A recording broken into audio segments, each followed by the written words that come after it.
Il y a une relation directe entre le temps passé sur les réseaux sociaux et l'extrémisme des opinions politiques. Il y a des études qui le montrent de plus en plus. Si on passe du temps sur les réseaux, on devient de plus en plus extrémiste, que ce soit d'un côté ou de l'autre. Si l'IA se met à faire n'importe quoi, à tenir des propos racistes et tout, c'est pas à cause de l'IA, c'est lié à la base de données sur laquelle elle a été entraînée, sur l'utilisateur qui a tenu des propos, pour moi, régulés, non. Mais ce qui est sûr, c'est qu'il faut sensibiliser, pas faire n'importe quoi. C'est une question qui se pose de suppression de l'emploi, on aura forcément, parce que là, on est focus que sur la suppression de l'emploi. On ne perçoit pas aussi les créations d'emplois potentielles que ça va générer. Je reprends le cas du marteau-piqueur. Certes, quand on avait besoin de 5 piocheurs, on n'a plus besoin que d'un seul avec le marteau-piqueur, sauf qu'il faut des gens pour le fabriquer, le marteau-piqueur. Il faut des gens pour l'entretenir, le marteau-piqueur. Quel est le plus gros danger là pour l'IA? Qu'est-ce qui peut se passer concrètement avec l'IA? Dans les prochains mois, c'est qu'elle se... Bonjour à tous et bienvenue sur un nouvel épisode du Zone de Podcast. Aujourd'hui, on a un invité un peu spécial dans le sens où on va moins parler de sport. Bah, si, il y a quand même un objectif à parler de sport. Il y a un objectif à parler de sport, mais c'est quand même moins orienté. On va parler de sport, Vous inquiétez pas, restez sur le podcast. Morgane, bonjour. Bonjour. Merci d'être venu. Donc, juste, je recontextualise un peu. Morgane, c'est un client de Jules, enfin un coaché de Jules, du coup, ça. qui s'entraîne maintenant à CrossFit Le Hangar. Le hangar. C'est ça. Et avant à Symbiote. Ouais. Et tu travailles dans l'IA. Enfin, tu as fait de la recherche dans l'IA. C'est si je dis ça, pas de ouais. bêtises. Enfin, je fais de la recherche en océanographie, mais j'appliquais l'IA sur les recherches qu'on mène sur les mammifères marins. D'accord, ok. Voilà. Et aujourd'hui, du coup, je travaille à plein temps dans l'IA. Aujourd'hui, je travaille à plein temps dans l'IA, ouais. Et depuis combien de temps? Du coup, ça va faire 3 ans. Et tu peux nous décrire un peu ce que c'est au quotidien de bosser sur l'IA? Prenez l'image que vous avez du geek derrière un ordinateur, c'est à peu près ça. non, je tire un peu les traits, mais oui, c'est passer beaucoup de temps derrière un ordinateur, mais c'est moins orienté code que pourrait l'être un développeur informatique qui va créer des applications et des sites web, parce que ça demande quand même pas mal de connaissances en maths. Surtout quand vraiment on veut créer des IA et pas juste les appliquer. Donc ça demande aussi de toujours se former, se renseigner sur ce qui se fait en maths, en IA et tout ça. Donc ça demande beaucoup de recherche, lecture scientifique, c'est pas juste faire du code, quoi. Et actuellement, ton poste, c'est quoi exactement? Du coup, tu bosses dans quelle branche de l'IA? Parce que là, tout le monde se dit, il bosse chez ChatGPT, mais c'est lui qui me répond quand je parle. Non, justement, parce qu'en plus, on va dire que professionnellement parlant, dans la boîte, aujourd'hui, on a plein de demandes concernant l'intégration de ChatGPT ou d'autres IA génératives au sein des entreprises. Donc, on ne crache pas dessus, ça reste du boulot. Mais c'est pas le travail qui m'intéresse le plus, parce que là, c'est utiliser un modèle tout fait et l'implémenter chez des clients et après l'utiliser. Non, ce que je préfère, et en général ce que je travaille plus, c'est sur l'aspect, ce qu'on appelle data scientist, c'est-à-dire l'aspect être capable de partir d'une base de données et à partir de cette base de données, des objectifs qu'on a, être capable de construire un modèle d'intelligence artificielle qui va exploiter ces données et en extraire de l'information pour faire quelque chose. Voilà, okay. C'est... Comme j'aurai les informations sur l'environnement qui fait demain, la densité de l'air, tout ça, je pourrais estimer la température qui fait, quoi. Voilà, voilà. Du coup, on peut commencer par le commencement parce qu'on a un peu parlé en off. C'est quoi les différents types d'IA qui existent? Parce que tu me disais, du coup, ChatGPT, c'est du deep learning. Oui, c'est ça. Et c'est quoi les autres catégories? Est-ce que tu peux du coup expliquer un peu aux gens qui sont novices comme moi?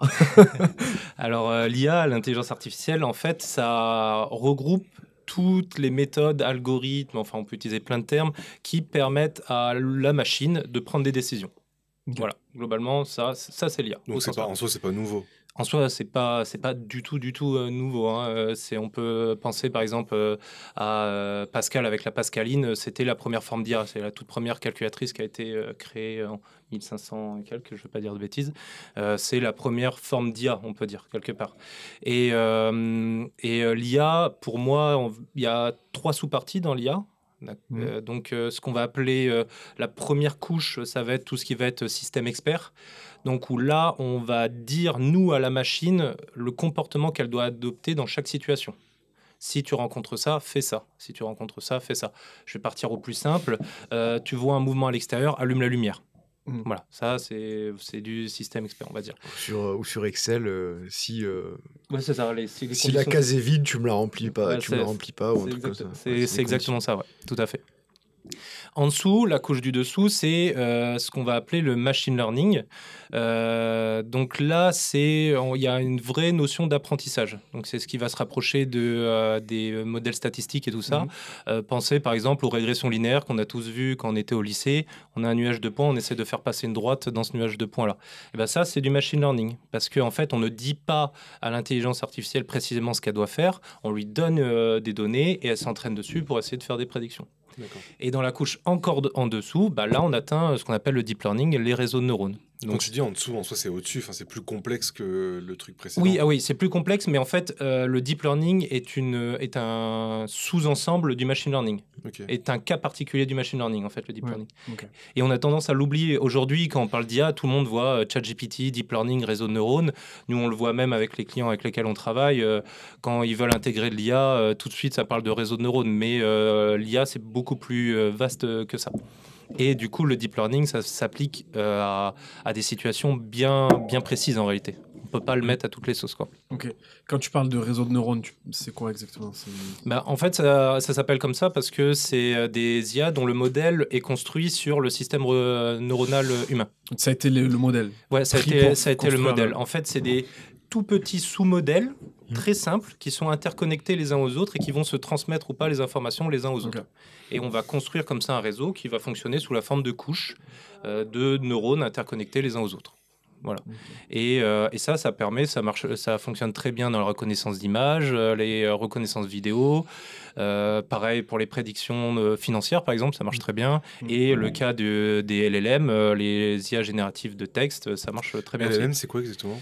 C'est Large Language Model. Donc c'est ChatGPT. C'est ChatGPT, ouais, c'est ça. C'est le plus connu de tous. C'est le plus connu de tous, ouais. Il y en a d'autres, mais oui, c'est le plus connu de tous, ouais, en général. Et par exemple, dans ton travail, une application particulière sur laquelle tu bosses, c'est quoi? Enfin, quelque chose de novateur que tu fais? Novateur, bon, c'est un peu pompeux, on va dire, de dire ça, mais là, un exemple que je peux donner, je vais pas donner de nom, mais on a travaillé avec un client qui avait des données de consommation de télécommunications, et en fait sur des antennes. Et l'idée, c'était d'identifier les secteurs où il fallait améliorer le matériel. Donc on avait juste les zones géographiques où il y avait l'utilisation de l'antenne. Et l'idée, c'était d'avoir une IA qui était capable de prédire, attention, à tel endroit, l'utilisation va commencer à être trop importante, il faudrait changer de matériel ou sous-louer du matériel plus performant, tout ça. Et donc voilà, en fait, tu as juste la base de données de consommation sur chacune des antennes. Et le truc, c'est d'identifier des zones, ce qu'on a appelé des zones en souffrance, c'est-à-dire les zones où il y a beaucoup de consommation de l'antenne téléphonique. Voilà, ça paraît pas innovant, là, mais en fait, ça fait gagner énormément de temps et énormément d'argent aux entreprises. Et quand tu fais ça, quel est le process, tu vois, si tu peux le schématiser, comment tu fais? En fait, tu prends toutes ces datas, tu les mets dans un système que vous avez créé, du coup, c'est dans le ChatGPT direct? C'est ça. Alors, on le met pas, quand c'est des problématiques précises comme ça, c'est pas ChatGPT direct, mais en général, le client, il a des datas. Et il a un objectif quand même, une cible à atteindre. Il veut réduire les coûts de tel truc, il veut automatiser telle tâche pour gagner, voilà.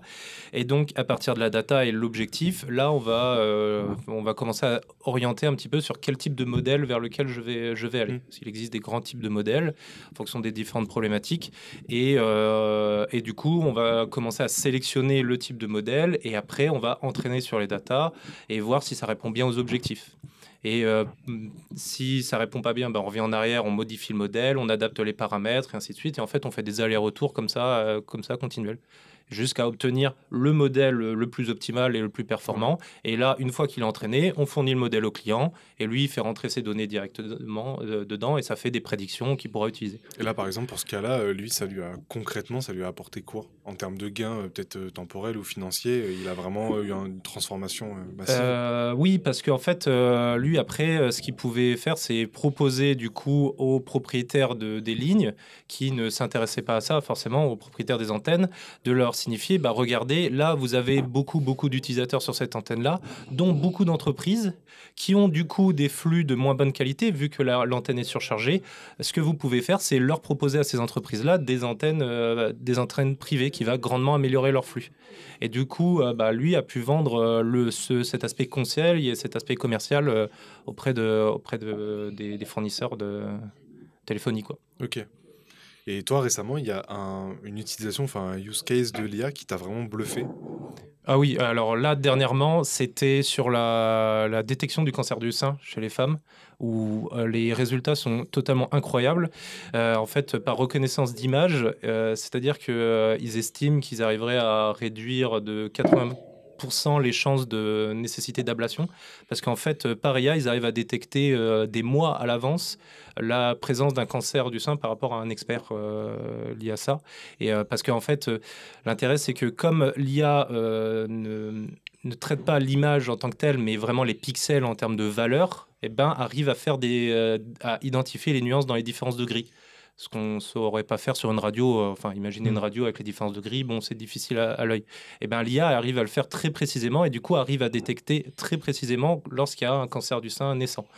Et genre, mais ultra tôt. Et en fait, les résultats, ils sont incroyables. Enfin, franchement, dans le médical, c'est globalement le plus spectaculaire, je trouve. Oui. Quand même. Et puis là, j'ai vu que l'IA, enfin ChatGPT, le dernier modèle, récemment a battu un docteur dans la détection de maladies, en fait, juste basé sur des diagnostics écrits. Ah oui, alors ils ont fait le test même sur plusieurs docteurs. Ils ont pris des patients, alors je crois que c'est 200 patients. Et en fait, certains patients étaient avec ChatGPT sans le savoir, et d'autres patients étaient avec des vrais médecins. Et en fait, après, on leur demandait, on évaluait la qualité du diagnostic de 1, et ensuite on leur demandait leur ressenti. Et ben, il s'avère que ChatGPT a eu de bien meilleurs résultats que tous les autres médecins réunis, que ce soit en termes de diagnostic, mais également en termes d'accueil du patient. Les patients se sont sentis mieux traités par ChatGPT que par... Parce que ChatGPT était sous forme de vocal. Non, c'était texte, mais pareil, ceux qui étaient avec le médecin, c'était sous forme de texte. C'est comme ça qu'ils s'évaluaient. Ils ne savaient pas, ils étaient dans tous les cas devant une machine, mais ils ne savaient pas laquelle était une machine et laquelle n'était pas. Et pour éviter les biais, mais du coup, est plus performant. Mais globalement, l'IA, que ce soit ChatGPT ou même les IA, sont très très performantes pour ça, parce que en termes pour recracher les connaissances, l'IA c'est fait pour ça en fait. C'est fait pour recracher des connaissances, et la base de données qui sont à leur disposition, elle est quasiment infinie. Oui. Et puis elle dépasse très largement ce que nous on peut emmagasiner. C'est ça. Et en plus, si elles sont bien codées, elles sont moins influencées par certains biais cognitifs qu'on peut avoir. Par exemple, on prend un médecin généraliste. Bon, si vous arrivez chez le médecin généraliste, que vous vomissez, que vous avez mal au ventre début décembre, bon, il y a de fortes chances pour que ce soit une gastro, parce qu'il a vu que ça toute la période, donc il va vous diagnostiquer une gastro. Sauf que c'est peut-être autre chose, une occlusion, enfin, on ne sait pas. Et en fait, ChatGPT n'a pas ces biais-là. Le fait d'avoir vu plein de gens autour avec la gastro, ça va pas changer grand-chose dans son diagnostic, quoi. C'est ce que tu disais tout à l'heure en off avant le podcast, c'est que le deep learning, c'était la partie la plus facile de l'IA, dans le sens où c'était fini, c'était des calculs finis. Par rapport à, on parlait de Google Drive, je crois, où tu disais que c'était l'aspect calcul de choses infinies qui était beaucoup plus compliqué. Oui, alors c'est sur les modèles de langage qu'on disait ça, où en fait... contrairement à ce qu'on peut penser, c'est que c'est les problématiques les plus simples dans l'IA, dans le sens où, en fait, oui, on a un nombre de mots qui est fini.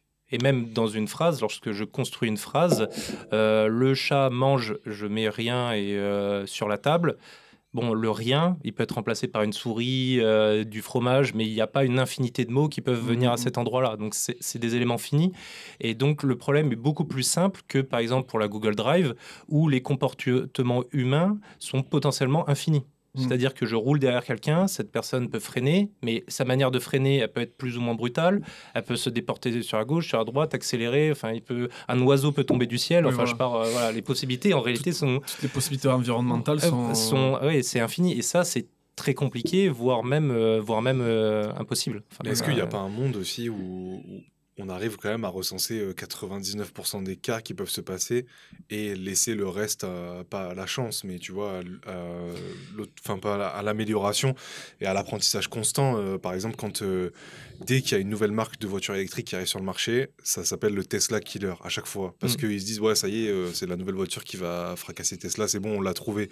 Sauf que Tesla, là, ils ont 6, 7, 8, voire 10 ans quasiment d'expérimentation sur les routes, d'enregistrement vidéo, d'apprentissage et tout. Et est-ce qu'à un moment donné, là, tu dis, par exemple, il y a un oiseau qui peut tomber du ciel, il y a quelqu'un, il y a un piéton qui peut arriver, et en même temps un autre piéton, et du coup, tu dois choisir, je vais écraser lequel, du coup, parce que j'ai pas le choix. Est-ce qu'il y a pas un moment donné où on va arriver à recenser tous ces cas, et justement avoir quelque chose pour, par exemple, une Google Car, qui va être capable de rouler mieux qu'un humain, quoi? Je ne pense pas, vraiment. Enfin, je suis pas le seul à le penser parce qu'il y a des grands chercheurs bien plus intelligents que moi, comme Yann Lequin, par exemple, qui est le ponte de l'IA, qui bosse pour Meta, qui est français en plus, accessoirement, qui, en fait, lui donner en base de données toutes les possibilités, c'est quasiment impossible. C'est ne serait-ce qu'en termes d'énergie, de stockage, d'apprentissage. Enfin, voilà, ce serait très compliqué. La meilleure solution, ce serait que l'IA puisse s'adapter à l'inconnu, potentiellement. Là, il y a des gros travaux qui sont faits actuellement là-dessus. C'est très, très compliqué. Mais ce serait l'approche la plus plausible. Maintenant... oui, ça peut fonctionner. Après, un autre biais qu'il faut prendre en compte, c'est la relation avec les utilisateurs. C'est-à-dire que, je vais reprendre l'exemple du médecin.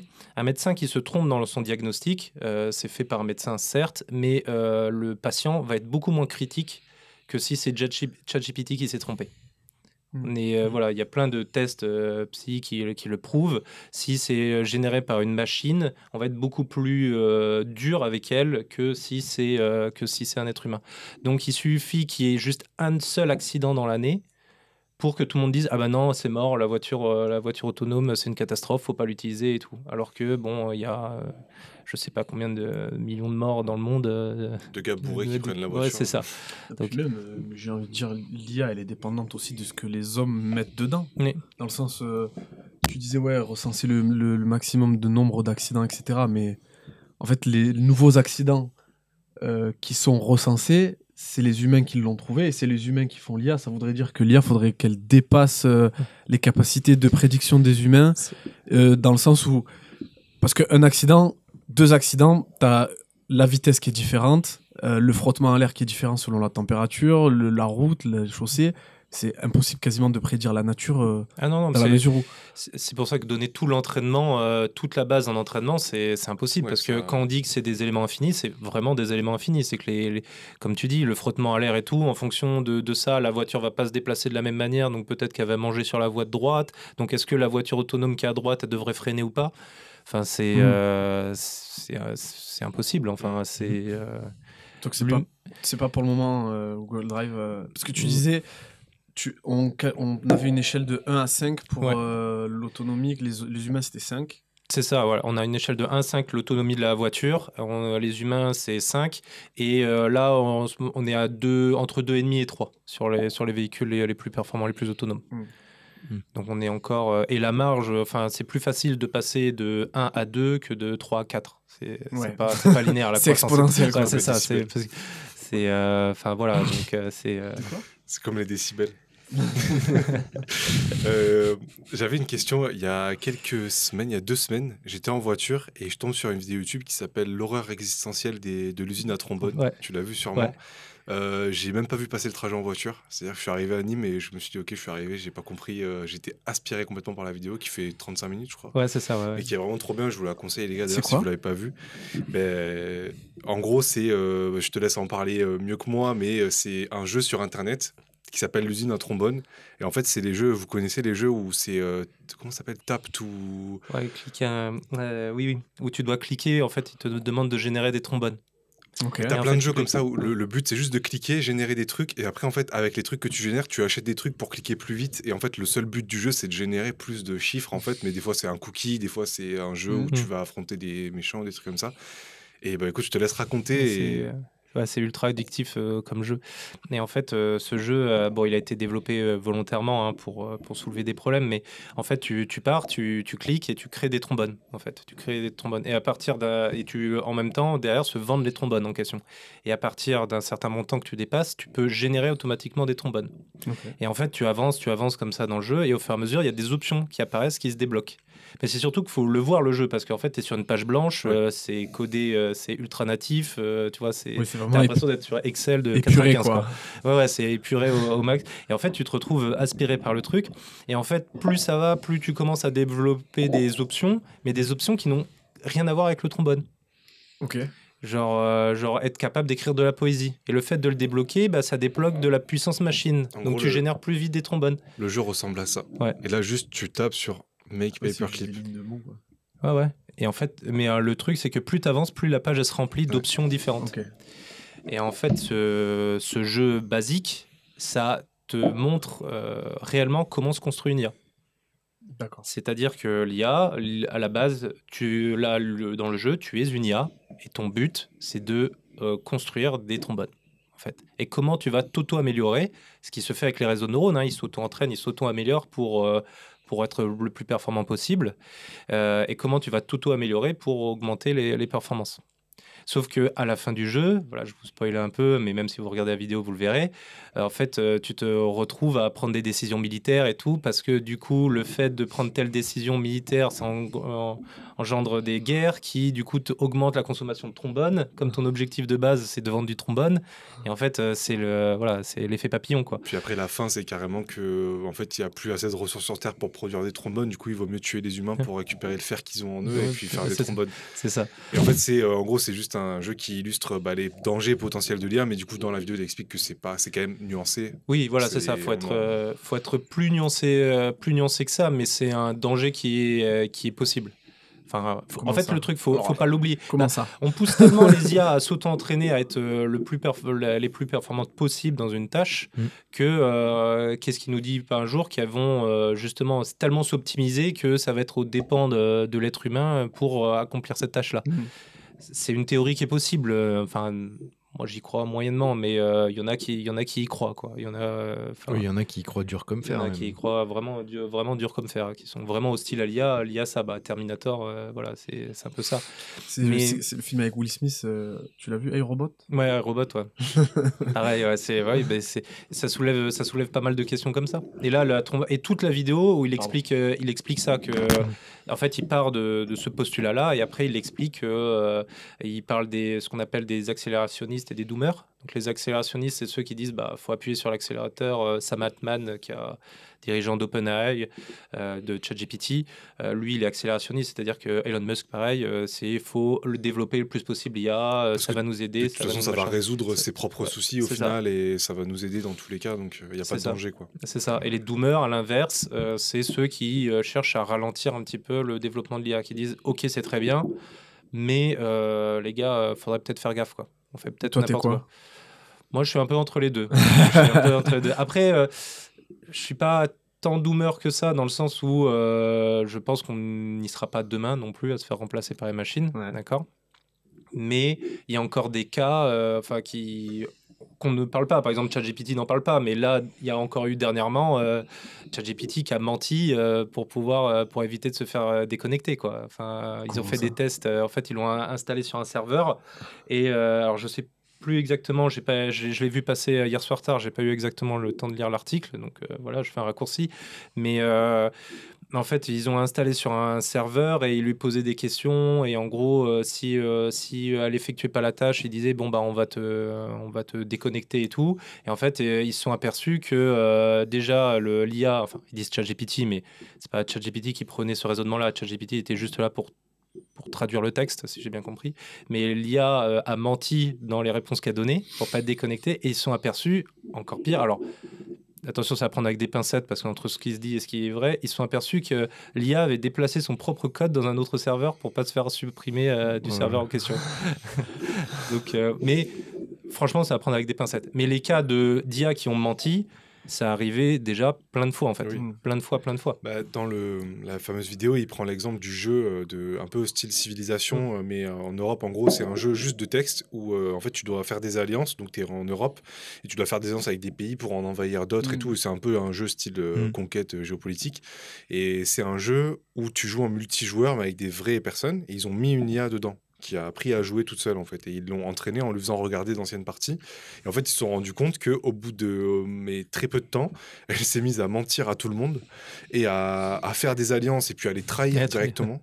Et à les trahir en disant à la personne, en fait, je t'ai trahi parce que je pensais que tu allais me trahir. Donc, en fait, elle a intégré directement des comportements de menteur, en fait. Donc, en gros, c'était pour souligner le fait que très, très vite, au final, on se rendait compte c'est pas qu'on perdait le contrôle, mais c'est qu'elle jouait pas du tout dans les règles qui lui étaient imposées, en fait. Elle les contournait pour arriver au but. Elle a pas les biais cognitifs comme tu disais tout à l'heure. Elle a pas l'aspect. Elle a pas de valeur, quoi. Ouais, en gros, elle est tournée vers la performance. Donc, même s'il faut mentir, je mens, quoi. Mais après, j'ai envie de dire, ça nous questionne nous-mêmes sur notre relation à tout ça, parce que l'IA, elle part pas de rien. Elle a des datas à la base. Oui, c'est ça. Oui, elle a adopté ce. Elle a vu que pour gagner, il fallait adopter ce comportement-là. C'est juste ça. C'est ça. C'est pas, au final, c'est le comportement humain qui l'a entraîné à être comme ça. Et en fait, si les IA commencent à mentir, c'est juste parce qu'elles ont été entraînées à mentir. Ouais. Et ce qui était flippant surtout dans le jeu, c'est qu'elle utilisait un langage qui était vraiment indissociable du fait... Enfin, c'était indissociable... Pardon, ça a masqué le fait que c'était une IA. Elle s'exprimait vraiment comme un joueur, dans le sens où elle disait... genre, elle utilisait des abréviations en anglais qui sont vraiment genre Be Right Back, BRB, alors qu'il y a vraiment pas un geek, mais un mec, une vraie personne qui va dire ça. J'étais avec Be Right Back, j'étais avec ma copine, tu vois, elle disait des trucs comme ça pour en fait se mettre en pause pendant 10 minutes. Je sais pas, il y avait un truc où elle faisait sauter du coup une limite du temps de jeu. Oui, parce qu'il y avait, il y a eu un moment où ils avaient préparé un redémarrage du serveur de l'IA. Et en fait, elle avait envoyé des messages pour dire je reviens, machin, je dois aller voir ma copine, un truc comme ça, un truc qu'ils n'avaient pas trop prévu. En gros, elle avait dit ça à un joueur du jeu. Voilà. Mais après, alors ça paraît incroyable, ça paraît surprenant, mais en fait, à partir du moment où elle a été entraînée, comme Jules vient de le dire, c'est qu'elle a été entraînée sur des bases de données où elle a regardé qu'est-ce qui a permis de gagner et tout ça, en fait, elle ne fait que copier le comportement en réalité. Alors certes c'est surprenant, certes c'est machin, mais en fait si on lui donne la bonne base de données, elle est tout à fait capable, elle ne fait que recracher, elle n'invente rien. C'est-à-dire qu'elle n'a pas mis en place une nouvelle stratégie incroyable, machin, elle a fait que de copier des comportements qui ont permis de gagner en fait. C'est pas... elle n'invente rien en fait. Ça se rapproche beaucoup du comportement humain, je trouve. Justement, tu as beaucoup de personnes qui font beaucoup de mimétisme, qui recrachent ce qu'on leur dit sans chercher de l'information. Par exemple, le sujet de l'IA, tu vas avoir des personnes qui vont en parler de manière très libre et qui vont, comme tu as dit, les deux catégories de personnes, ceux qui vont chercher à accélérer, ceux qui vont chercher à freiner. Ceux qui vont chercher à freiner, ils vont prêcher pour leur paroisse, donc quelqu'un qui est un peu crédule et qui va croire tout ce qu'on lui raconte, je vais ressortir toutes les informations qu'on m'a données. Quelqu'un qui s'y connaît, qui est pour ça, du coup, va convaincre les personnes qui sont plus crédules aussi, qui n'ont pas d'esprit critique, tout simplement. Donc après, ça se rapproche beaucoup de comportements humains, on va dire, de nos jours. Après, je pense que ça a toujours été. Tu prends au Moyen-Âge, c'est le roi, j'écoute le roi, et puis je pense comme le roi. Puis, tu vois, c'est un peu... J'allais y venir aux comparaisons historiques, mais c'est pas je veux dire, à chaque fois qu'il y a une innovation technologique, il y a un questionnement aussi sur ça. Ah oui. Quand il y a eu l'invention de tout simplement les énergies fossiles qui sont arrivées, ou la vapeur. Tout simplement la vapeur. Mais quoi, les propriétaires terriens, quoi. Mais qu'est-ce que c'est que ce truc Parce qu'il y en a certains qui ont des choses à perdre économiquement, voilà, c'est toujours pareil, donc ils sont un peu réfractaires. Il y a ceux qui ont peur aussi, tout simplement de l'aspect techno, en elle-même. Mais du nouveau, mais comme au final tu viens de le souligner, c'est que l'IA ça reste un outil. Enfin pour moi c'est un outil. Pour moi c'est un marteau en fait. C'est une scie, faut le voir comme ça. Et je pense que l'approche qu'on doit avoir vis-à-vis de l'IA est celle d'un outil en fait. C'est tout. Si on l'appréhende comme ça, je pense selon moi on la maîtrise mieux et on l'utilise mieux aussi. Mais je pense que tu dois le voir avec tes clients justement, les personnes, je veux intégrer vraiment l'IA pour remplacer, imaginons, telle personne ou tel poste ou... Alors, non, tu vois pas encore ça. Ils le disent pas. Ils le disent pas. Non, j'ai pas eu le cas, mais ça existe. De toute façon, ça existe depuis des années. Quand on fait de la data science, il y a des postes qui payent très bien. C'est les postes d'optimisation salariale déjà. Oui. Donc voilà, et ça existe. L'optimisation salariale, ça existe depuis que l'IA existe. J'ai envie de dire, ça a toujours été la techno. Globalement, c'est ça. Mais oui, il y en a. C'est pour De toute façon, quand il intègre, surtout là, les LLM, ChatGPT, Mistral, enfin voilà, il y a un aspect automatisation, réponse automatique, standardisation et tout ça qui va faire gagner du temps. Et c'est aussi pour soit libérer du temps à un poste donné, soit ne pas recruter quelqu'un pour le faire, quoi. Je trouve qu'il y a un truc qui est ultra intéressant dans les papiers de sport où ils commencent à utiliser, entre guillemets, l'IA. Au lieu d'utiliser intelligence artificielle, ils utilisent le terme méthode automatique. Au lieu de, c'est beaucoup plus juste que juste de dire IA, parce que en gros c'est basé sur un automatisme, et, enfin dans le sport en tout cas, pour l'instant on y viendra après, mais les méthodes utilisées c'est vraiment basé sur un traitement de données que, que tu lui as dit comment il devait faire, quoi. Ah ouais, ce qu'on Et appelait système expert. Ouais, mais du coup je pense que méthode automatique, parce qu'en fait avec l'IA tu cherches à automatiser des choses. Quand tu veux remplacer un poste avec, avec un algorithme d'IA, bah, c'est juste quelque chose qui peut être fait par une machine et pas par toi. Pas par une personne humaine, tout simplement. Ah ouais, tout à fait. Ou qui a peu de valeur ajoutée. Par exemple, le temps passé à... je prends le cas de RH qui reçoivent un CV pour créer un profil candidat. Alors, pour choisir le candidat, c'est intéressant de passer du temps dessus, mais partir du CV et remplir une fiche candidat à la main, bon, c'est laborieux, c'est chronophage et la valeur ajoutée, elle est quasiment nulle parce qu'en fait, elle retranscrit juste le CV en fiche candidat. Et donc, ils préfèrent libérer du temps au RH pour l'aspect véritablement recrutement et tout ça. Oui. D'ailleurs, par rapport à ça, il y a toute la standardisation, enfin les standardistes en fait qui vont être remplacés petit à petit. En 2018, il y avait Google qui avait fait une présentation un peu comme les keynotes de Apple, mais Google, je sais plus comment ils appellent ça. Je crois que c'est un nom spécial, mais en gros, ils présentaient un truc qui est passé un peu inaperçu à l'époque où ils disaient voilà, là, j'ai mon assistant Google qui va réserver un rendez-vous chez le coiffeur pour moi. Alors aujourd'hui, ça paraît pas lambda, mais plus acceptable, mais à l'époque, c'était complètement dingue. Un truc comme ça qui appelle à ta place, et en fait, en live, ils appelaient un coiffeur, et du coup, ils réservaient, mais sauf que la personne en face, elle savait pas du tout que c'était une IA qui lui parlait.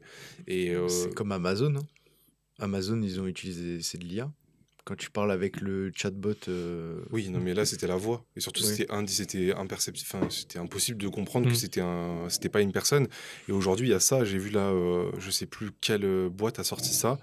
Je crois que c'est Eleven Labs qui a sorti 12 agents différents. Avec des voix et des personnalités différentes, qui parlent chacun en 52 langages et qui peuvent traiter toutes les problématiques d'une boîte et du coup remplacer totalement le boulot d'un standardiste. C'est-à-dire qu'ils peuvent, par exemple pour les entreprises de livraison, ils peuvent remplacer vraiment toute la chaîne, c'est-à-dire retrouver des numéros de colis, traquer le colis, faire des retours clients, faire du SAV, enfin vraiment absolument tout. Et petit à petit, dans les boîtes, enfin toi tu penses que ces gens-là vont être remplacés rapidement? Il y a beaucoup de gens qui parlent de... Alors il y a des gens qui vont perdre leur emploi ou qui vont le voir fortement modifié. Faut pas se leurrer. Hein. Quand le marteau-piqueur il est sorti, bon, ceux qui piochaient, forcément, au lieu d'être 5, il était tout seul. Hein. Donc voilà, je pense que ça va être pareil. Ça, c'est une certitude. Faut pas se mentir. Mais de là, par exemple, Eleven Lab, là, qui s'occupe de toute la chaîne, j'attends de voir qui parle avec... le breton du fin fond de la Bretagne qui l'appelle pour vendre ses produits, pour bien les connaître. Je suis pas sûr qu'il fasse la traduction comme il faut, quoi. Voilà, il y aura toujours des biais. Mais ce qui est sûr, c'est que oui, ça va faire évoluer des métiers. Il y a des métiers, évidemment, qui vont malheureusement prendre un coup dans l'aile. Hein. Tous les métiers de traduction, dactylo, tout ça, bon, c'est... malheureusement, je pense qu'on va les voir pas totalement disparaître parce que personnellement, je suis assez partisan de... Je pense que c'est toujours nécessaire d'avoir une supervision humaine quand il y a de l'utilisation de l'IA, ne serait-ce que pour vérifier les sorties avant de les vraiment envoyer telles quelles. Puis de toute façon, il faut toujours un responsable aujourd'hui légalement. Donc, c'est ça, donc il y aura toujours besoin d'experts de la discipline pour vérifier que l'IA fasse pas n'importe quoi, mais ça va forcément réduire les effectifs dans ces strates-là, quoi. Est-ce que l'IA peut remplacer les professions libérales et peut remplacer les coachs? Alors, parce que moi, quelqu'un m'a déjà dit, ouais, l'IA peut vous remplacer. Va vous remplacer. Moi, je pense pas. Parce que là, on parlait par exemple, juste transformer le compte-rendu médical en texte. Voilà. Il n'y a pas de notion de sentiment, il n'y a pas de notion de ressenti, il n'y a pas de notion de... Voilà. Alors que dans le coaching, selon moi, Ouais. les bons coachs doivent intégrer ça. Sinon, forcément, tu passes à côté de certains paramètres. Qui est, en échangeant par message, tu vois à peu près est-ce que la personne se sent bien ou quand tu l'as au téléphone, quand tu fais le brief avec. Bon, est-ce que psychologiquement ça va et tout. C'est des données qui ne sont pas quantifiables. Ouais. Tu peux faire tout ce que tu veux, tu pourras pas le quantifier. Oui, tu vois. tu peux mettre des possibilités, mais tu peux pas exactement mettre toutes les possibilités. C'est ça, c'est ça. Et en plus de ça, c'est des éléments qui ne sont pas palpables par l'IA. C'est-à-dire que Ah ouais. elle ne le comprend pas, cet aspect-là. C'est-à-dire que tu peux lui donner des données biologiques, tu peux lui donner tout ce que tu veux, mais le fait que l'athlète se soit fait larguer par sa copine la veille et que du coup il s'entraîne mal aujourd'hui, biologiquement parlant, ça va pas forcément se traduire. Ok. Mais Et pour l'IA, c'est incompréhensible. Et c'est tu pas vois. possible de le mettre dans la base de données. Si tu le dis tel quel, mais faudrait déjà que la personne veuille le dire et puis et à retranscrire. Comment tu retranscris à une IA le fait de j'ai le cœur brisé. Toi là, rien que là, va expliquer les symptômes de j'ai le cœur brisé.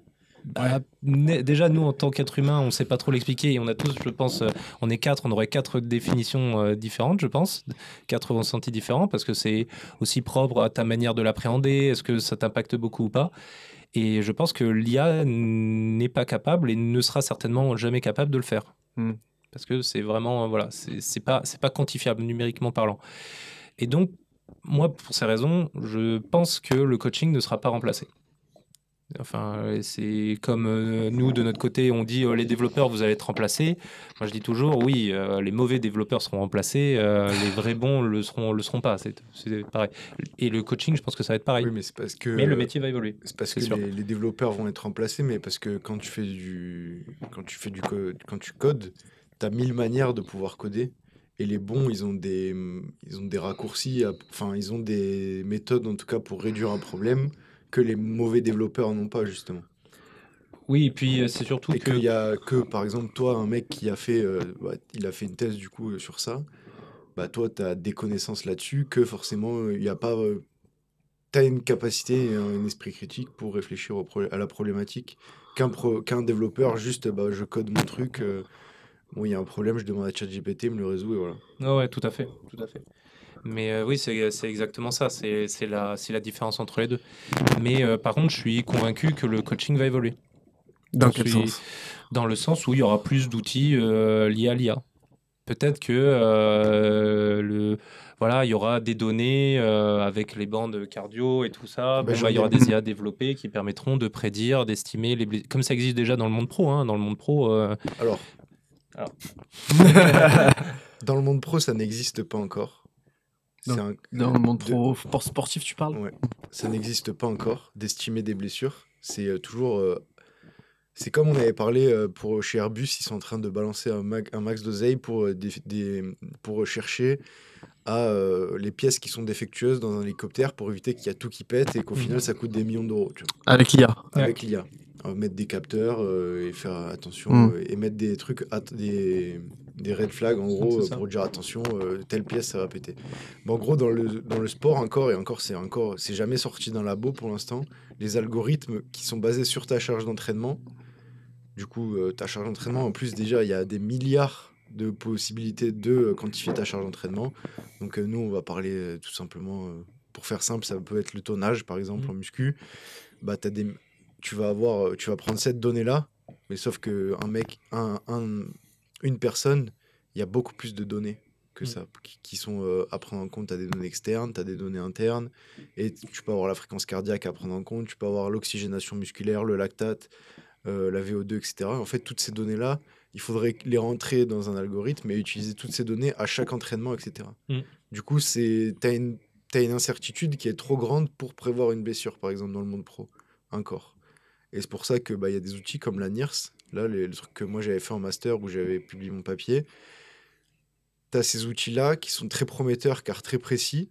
Ceux qui sont en train de sortir, les Moxie encore, ils sont trop imprécis et ils sont très précis, mais ça reste encore un outil qui est placé uniquement sur un muscle, donc ça isole un muscle. Sauf une partie du muscle. Du coup, ça isole et en gros, tu as encore beaucoup d'incertitudes. Même si tu en as moins, tu as encore énormément d'incertitudes.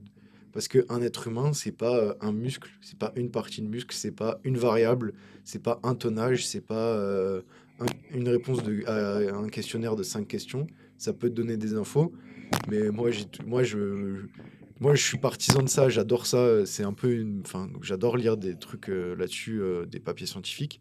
Mais moi, j'étais le premier à défendre le truc quand tu faisais une conférence à la fac, etc. La vraie manière de savoir si ton mec il va bien, c'est tu le regardes dans les yeux, tu lui serres la main. Et déjà, si tu lui serres la main, tu as l'impression de prendre un poulpe dans ta main. Et tu sais qu'il y a un truc qui va pas, tu vois. Et même dans son regard, au bout d'un moment, Zvetan, il vous a dit dans le podcast, et nous, il nous l'avait dit avant quand on s'entraînait. Moi, mon entraîneur, je rentrais dans la salle, il me disait aujourd'hui, tu peux arracher 40. Tu vois. À la manière dont il avait ouvert la porte. À la manière dont il est rentré dans la porte, tu vois. Bah moi, je pense que les gars, ils le savent. Quand j'arrive ici et que je suis énervé, bah, j'ai une manière différente d'ouvrir la porte et de la fermer.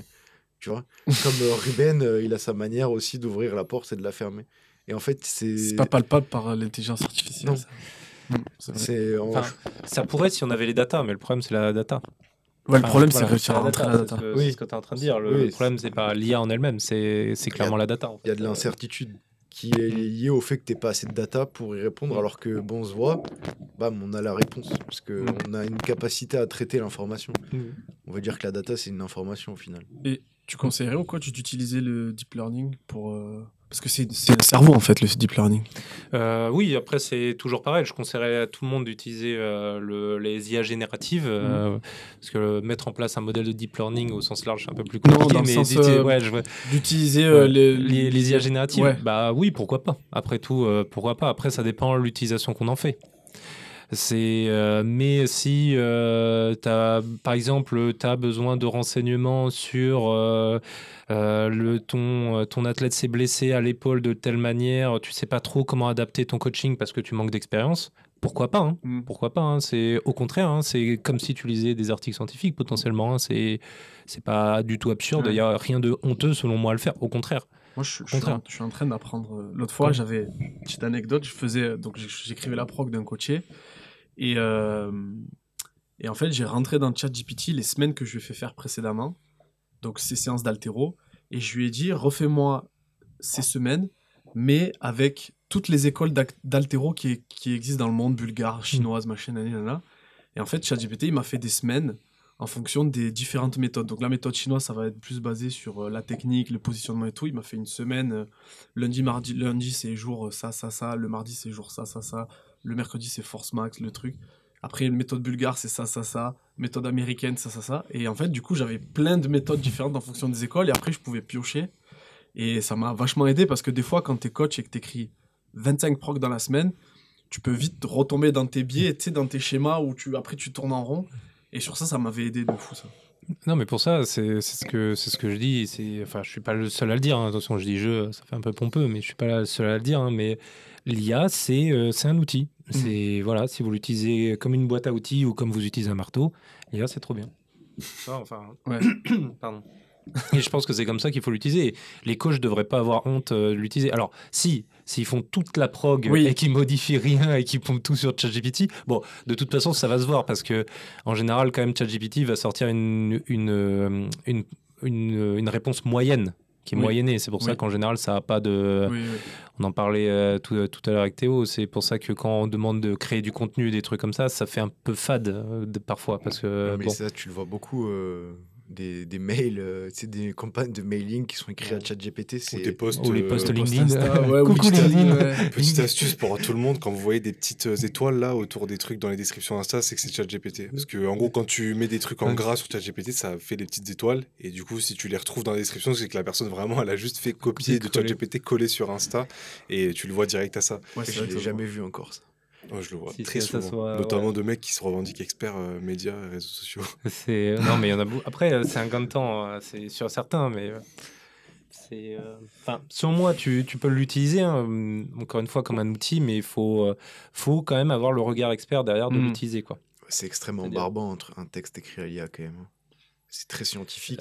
Pour écrire un papier scientifique, ça va très bien parce que ça te fait un peu une phrase, une idée, tu vois.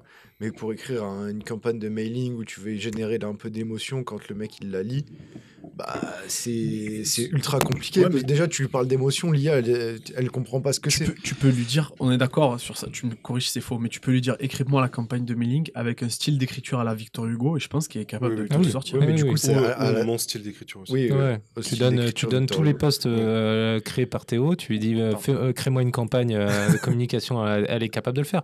Mais parce que l'IA est faite pour recracher des informations. Elle ne Ouais. fait que recracher. Mais elle n'inventera jamais un style. Elle n'inventera pas un style Non, c'est ça. IA. Enfin, peut faire un- le seul style qui pourrait être inventé, ce serait une combinaison de Ouais, de deux styles. styles. Tout Mais ça. c'est pas. Voilà. Mais elle ne peut, par construction, elle ne peut pas inventer, ne peut Ouais. rien inventer. Et petit tour de table, globalement, vie perso ou pro, comment vous vous en servez, vous, au quotidien de l'IA? Ça peut être n'importe quel truc, bon, toi, je vais pas te demander, mais Jules, pour commencer. Moi, je l'ai dit dans EMF Éducation hier, on a fait un call sur ça. Et en gros, quand je fais une semaine de test, le mec remplit sa semaine de test, je fais un export TXT, je le balance dans le chat GPT, je lui dis organise-moi un tableau, exercice, résultat, observation. Et observation du client et observation que moi je vais marquer après. Après, je regarde toutes les vidéos, du coup. Et donc, moi, je me mets sur mon double écran, bam, à droite, j'ai mon texte qui a été fait par ChatGPT, à gauche, j'ai la vidéo, je regarde la vidéo, je marque, hop, je passe à la suite, c'est un gain de temps énorme. Avant, j'étais avec mon petit carnet, je marquais tout, bam, ok, je note, et après, je renotais à chaque fois, tu vois. Donc déjà, ça m'a fait gagner énormément de temps sur ça. Et comment je l'utilise d'une autre manière, par exemple, les gars, je leur avais montré pour MFI Rocks, pour les pour les trucs d'endurance musculaire. Moi, j'avais écrit 12 semaines. J'étais une semaine où j'ai manqué un peu de comment dire, d'inspiration pour écrire. J'ai mis les 10 semaines et je lui ai dit, voilà, fais-moi une suite avec toutes les données que tu as. Elle m'a donné une suite. Bon, après, tu es obligé de modifier parce que tu as forcément un truc C'est trop moyenné, ouais. T'as un truc qui est un peu. Tu te dis, oh, c'est un peu. Ouais, des fois, ouais, il te sort des trucs. Ouais. Surtout si on utilise le prompt, et encore plus si vous utilisez la version gratuite. Je Ouais. fais pas la promotion de De la version payante. de la version payante, mais il y a un Non, gouffre entre... Ah ouais, c'est version- vrai, tant que ça? Ah oui, Oui, j'aime bien dire que ChatGPT 3.5, c'est un enfant de 4 ans qui a toutes les connaissances de la Terre, quasiment, et qui essaie de te les retranscrire, quoi. Donc ça donne ce que ça donne, quoi. Et 4, là, oui, c'est un gouffre. Oui, 4... Et là, maintenant, on est au 4O ou on est juste au on est O? 4 on est passé au O1, là. Ils sont passés au O1. Ah ouais.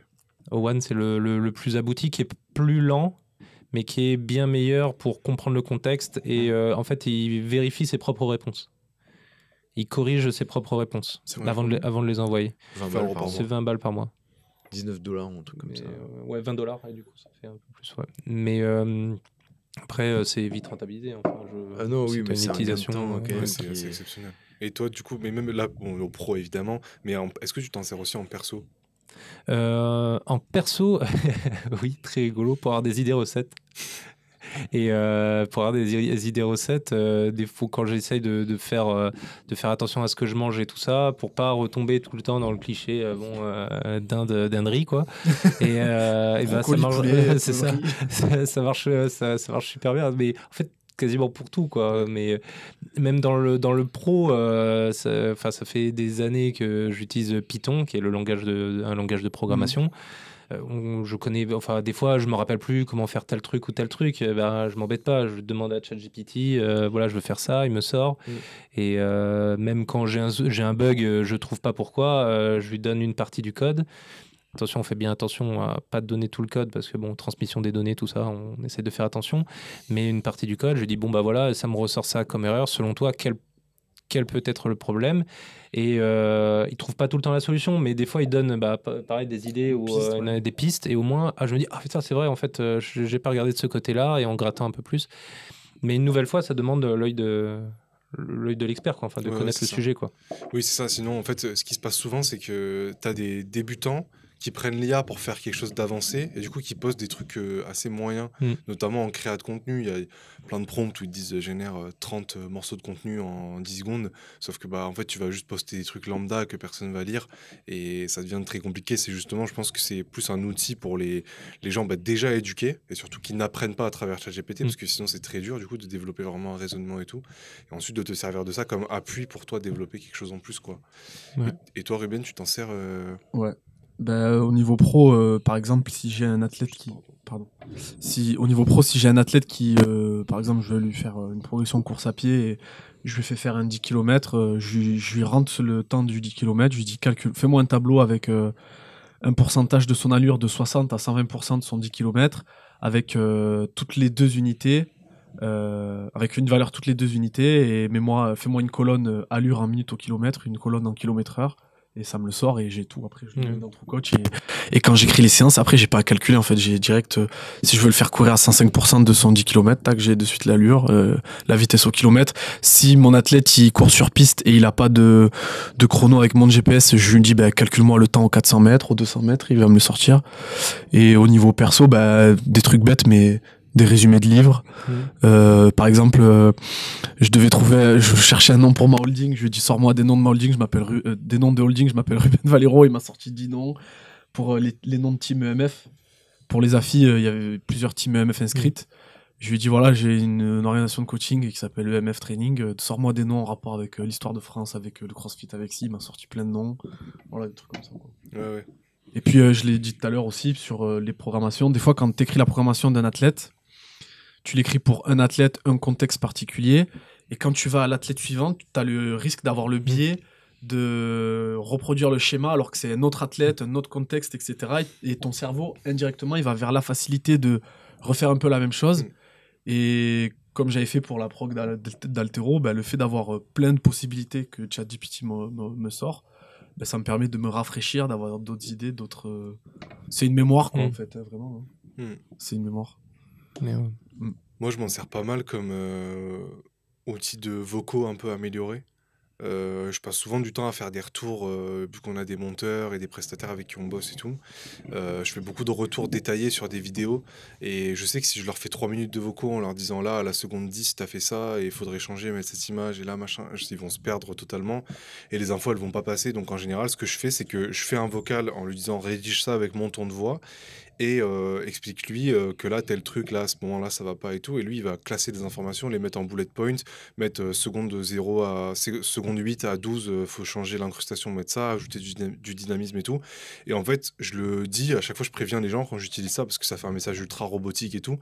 Mais je leur dis à l'avance, voilà, là, j'ai utilisé ça et tout. Mais en fait, c'est plus simple pour tout le monde. Mais souvent... Oui. Et moi, je fais un vocal avec ta voix. Non, moi je fais un vocal, et lui il le retranscrit à l'écrit. Donc Ça y est, on est dans Black Mirror là. Flemme de parler. Non, donc des très gros blocs de texte, et franchement ça facilite la vie. Et souvent quand je fais ça au début, les gens sont là, ah ouais, genre tu me chies dessus, tu m'écris avec ChatGPT et tout, mais pas du tout en fait, ça aide tout le monde au contraire.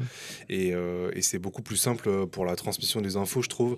Et aussi un truc en entreprise, on communique beaucoup par mail, et franchement des fois c'est juste une perte de temps réellement de rédiger un mail bien formulé, machin. Tu fais un vocal de 30 secondes, tu lui dis retranscris-le, arrondis un peu les angles, sois gentil et tout, et en fait il arrive à te sortir des trucs bien mieux que ce que toi tu aurais pu écrire en peut-être 10 minutes. Et après globalement pour en fait des tâches qui pas forcément de la création, mais plus des tâches qui sont chronophages. Genre là par exemple, j'ai fait des SOP pour EMF, donc des Standard Operating Procedures. C'est des trucs où tu vas filmer une vidéo de toi en train de faire une tâche, et pour la déléguer à des gens en fait. Là par exemple, pour tout le montage et la publication de podcast, c'est un truc qui me prend énormément de temps en fait, mais c'est des trucs qui n'ont pas de valeur ajoutée, comme ce que tu disais, c'est-à-dire que je vais récupérer un fichier audio, je vais le mettre sur un drive, puis je vais prévenir un tel que le fichier est bien sur le drive, puis je vais dire ok, tu peux le monter quand, machin. En fait c'est des trucs que je préfère déléguer, donc je me filme en train de faire tout ça, et là donc je me suis filmé ce matin en train de le faire, je l'ai passé dans ChatGPT, j'ai passé le transcript de la vidéo dans ChatGPT, lui il m'a sorti des étapes très détaillées avec à chaque fois exactement ce qu'il faut faire, où est-ce qu'il faut le faire et tout. Et honnêtement, ça fait gagner un temps de ouf. Et globalement, je pense que si je peux donner un conseil aux pros qui veulent utiliser ça, c'est essayer de l'utiliser tous les jours en fait. Et tous les jours, tu vas trouver une nouvelle utilisation, t'améliorer et tout, et pas le faire comme on le faisait il y a 3 ans. C'est-à-dire des fois, tu vas vite fait te poser une question, t'es pas satisfait du résultat, et puis tu dis à tout le monde que ChatGPT c'est pourri. Alors qu'en vrai, c'est trop bien, c'est juste qu'il faut apprendre à s'en servir, quoi. Ouais. Bon, sinon, il faut passer à l'automatisation, Théo. Oui. Je te donnerai une formation en N8N et tout ça. Non, mais je me mettre sur Make, là, ou sur des trucs comme Zapier et tout. Ouais, c'est ça, N8N et tout c'est ça, ça. les trucs d'automatisation où tu lui dis, bon, dès que tu reçois un truc dans le Google Drive, tu le transmets à ChatGPT, tu fais machin Ouais. et tu interconnectes tout. Là, c'est mon rêve, là, je veux faire ça. Ah, ça, c'est la folie. Oui, Ça, oui. c'est la folie. Nous, on l'a fait pour pas mal de choses. Ça, c'est. Mais sinon, en pro, on l'utilise aussi en bot Google Meet. Sur les Google Meet, il nous fait un compte rendu de tout J'ai l'entretien ça qu'on aussi, a ouais. avec des clients. J'ai un truc Ça, c'est la folie. qui s'appelle Tactique et il te sort un transcript et après, il te sort aussi des action items. Ouais. Et ça, c'est trop intéressant. À la fin de la réunion, il te dit un tel doit faire ça, un tel doit faire ça, un tel doit faire ça, mais c'est ultra précis. Je suis assez impressionné à chaque fois. Parce que tu perds forcément de l'information, même en prenant des notes et tout. T'arrives pas à tout noter et tout. Et Oui, le fait d'avoir ça. Tu peux pas prendre des notes et écouter en même temps. C'est ça. de toute façon. Surtout quand tu as de l'interaction, que tu dois donner potentiellement du conseil ou dire ce que tu vas mettre en place avec le client, c'est compliqué de prendre les notes à côté. Putain, mais t'imagines si j'avais eu ça quand j'étais étudiant? Les cours magistraux, Tu t'es serais là, t'es débile. assis, t'attends. Ah ouais. Je pense que tu serais débile. Bah non. Ah non, parce que moi, c'est ça- pas moi, c'est juste que. Ça nous abrutit un peu quand même. Ça aussi. doit- Bah, tactique, t'écoutes le prof, t'as plus à. Ouais, mais du coup, tu vas pas. Ouais, c'est vrai que t'es moins actif. Voilà, t'es ouais, moins c'est actif vrai. en fait. Si C'est vrai tu que dois t'es moins prendre de la actif. note, t'écoutes quand même ce qu'il dit. Alors Ouais, que c'est ça. si t'es comme ça, au bout d'un moment, bah. Attends, pas trop loin quand même. Au bout d'un moment, bah, tu penses à qu'est-ce que je vais bouffer ce soir. C'est ça. Ok, C'est il me ça. reste 200 grammes de pâtes. C'est Allez, pas on faux. en- Bah, là, Surtout qu'il y en a par- qui sont plus visuels que auditifs en termes de mémoire. Ouais, donc c'est vrai, le ouais. fait d'écrire, Oui. ça aide. Mais, Non, et puis en plus, là, par exemple, dans la formation, il y a des gens qui nous demandent, en plus des vidéos, d'avoir des récaps des vidéos. Donc en fait, bon, c'est quoi la prochaine étape? On vient chez toi et puis on fait le truc à ta place aussi. Parce que si tu donnes la vidéo et qu'à la fin tu donnes un résumé de la vidéo, bah, le mec il a absolument aucune action cognitive Oui. de sa part. Il est passif entièrement. Du coup, il apprend pas. Et c'est ça aussi le danger avec l'IA aujourd'hui, c'est que je pense que tu as beaucoup de jeunes du coup qui ont ça dans les mains dès le lycée, le collège et tout. Et du coup, ils passent pas par cette phase où, comme nous, on a dû apprendre, écrire, noter et tout. Et maintenant, ils ont juste un truc où ils peuvent poser des questions et ils ont tout direct, quoi. On a un pote en commun qui ont commencé à avoir des gosses qui vont au CP. Je crois qu'ils ont déjà un ordi ou un truc comme ça. Hein. Il me semble, ou dès le collège, ils ont une tablette. collège, tablette, ouais. c'est Lycée, sûr. ils ont une tablette. Mais T'en t'as penses quoi collège, de ça, collège, tablette aussi. Les problématiques auxquelles sont confrontés les profs sur l'IA, j'avais vu un truc à la télé sur ça. Maintenant, les profs ils se rendent compte que les copies des élèves, c'est ChatGPT, quoi. Bah, Bah, ça, on en a c'est parlé- sûr. on a Mais, parlé juste avant. en plus. Ouais. mais, le truc, c'est que je pense que ça va modifier les systèmes d'évaluation de certaines matières aussi, quoi. Ouais. Donc tu penses qu'il faudrait arrêter de demander aux élèves de juste recracher des infos. Ouais, c'est ça. Mais enfin, moi, ça a toujours été ma conception de l'éducation, Ouais. malgré tout, tu vois. Le par cœur, selon moi. Alors, il y a un intérêt, c'est-à-dire que je pense qu'à un moment, pour appliquer Pythagore, il faut connaître la formule, quoi qu'il arrive. Mais faire que du par cœur, en fait, ça a aucun intérêt. Surtout si des outils comme ChatGPT et tout continuent de se développer. Enfin, on pourra questionner après la notion de développement de ces IA-là, mais on a des outils qui vont nous permettre d'accéder à toutes les données qu'on veut, toutes les informations qu'on veut à l'instant T. Bon, quel est l'intérêt d'avoir du par cœur? Est-ce que justement, ce serait pas plus intéressant de développer la réflexion profonde des enfants sur leur capacité d'interconnecter les problèmes et tout ça, plutôt que juste de recracher du par cœur? Oui, mais il te faut quand même une base de connaissances pour faire ça. Oui, mais oui, c'est ce que je disais avec par exemple Pythagore et tout. Il te faut évidemment une base de connaissances, mais après recracher Oui, c'est ça. entièrement des longs Des textes et dates, tout, des dates, machin et tout, ça questionne un petit peu sur tout ça. Et surtout qu'il y a plein d'études qui ont démontré ça. Globalement, chez les enfants, il y a deux profils. Ceux qui apprennent par cœur et qui recrachent bêtement pour avoir une bonne note, et ceux qui arrivent à comprendre la vraie problématique et qui réfléchissent et qui donnent les réponses aussi. Mais le problème, c'est que tu vois, en gros, les personnes... moi, je faisais partie des élèves qui avaient des très bonnes notes, genre dans les matières comme les maths, et des très mauvaises notes, genre en français... toutes les matières où histoire géo, il fallait apprendre parce que j'étais un peu un flemmard, je comprenais pas. Et dès qu'il fallait répondre à une problématique, c'était beaucoup plus simple et beaucoup plus intuitif pour moi. Du coup, faut arriver à servir ces deux types d'élèves. Mais ça, c'est l'éducation et c'est complètement... C'est un challenge un peu pour C'est l'éducation. un challenge, mais après, oui. en termes là d'IA, comme on en parlait tout à l'heure, l'IA, c'est un truc... c'est basé sur des mathématiques, sur des modèles, des régulations linéaires, des clusters, etc.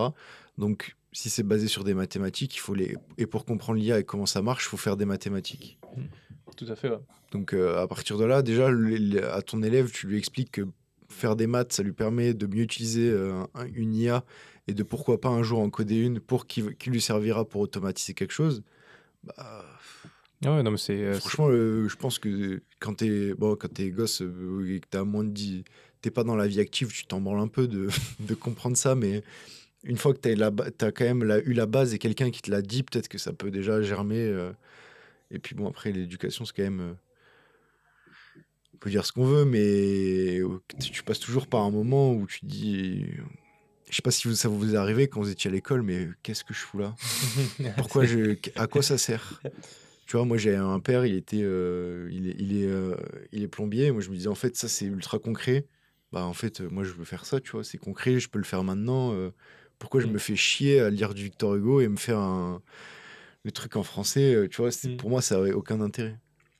Ouais. Donc je pense qu'il y a une part de réflexion à donner aux enfants sur ça. Ouais, tout à fait, c'est même sur l'approche qu'ils ont d'utiliser ces outils, quoi, parce que ça, il y a aussi plein de problématiques, on y viendra sûrement, mais éthiques et tout ça, sur l'utilisation de ces outils, sur les bases de données qui ont servi d'entraînement et tout ça aussi, hein, tout ça, ça questionne sur beaucoup de problèmes, et le problème, c'est de l'utiliser comme une grosse boîte noire sans avoir conscience des limites aussi, parce que bah, forcément, OpenAI vendent ça comme l'outil absolu qui résout tous les problèmes. Sauf qu'en fait, non, quoi. Ça fait C'est que comme de un cracher du texte selon des lois de probabilité. Hein. C'est comme un WOD de CrossFit. C'est pas juste une boîte noire qu'on secoue et ça sort un WOD. Ouais, Et c'est quoi pour toi les priorités là en termes d'éthique et de régulation par rapport à tous ces questionnements? Parce que là, j'ai vu une vidéo hier, juste avant que tu répondes, d'un gars qui travaille chez OpenAI, et là, ils sont sur les 12 jours d'annoncement. Là. En ce moment, chaque jour, ils annoncent, là, ils ont annoncé Sora hier, ils annoncent des nouveaux trucs à chaque fois. Et le gars, ça m'a interpellé parce que dans la vidéo, il disait, non mais allez-y, envoyez tous vos textes, tous vos fichiers, toutes vos vidéos, toutes vos photos et tout. Et moi, je sais que c'est pas rentable leur modèle. C'est 20 € l'abonnement à vie, tu peux envoyer 4000 prompts par jour.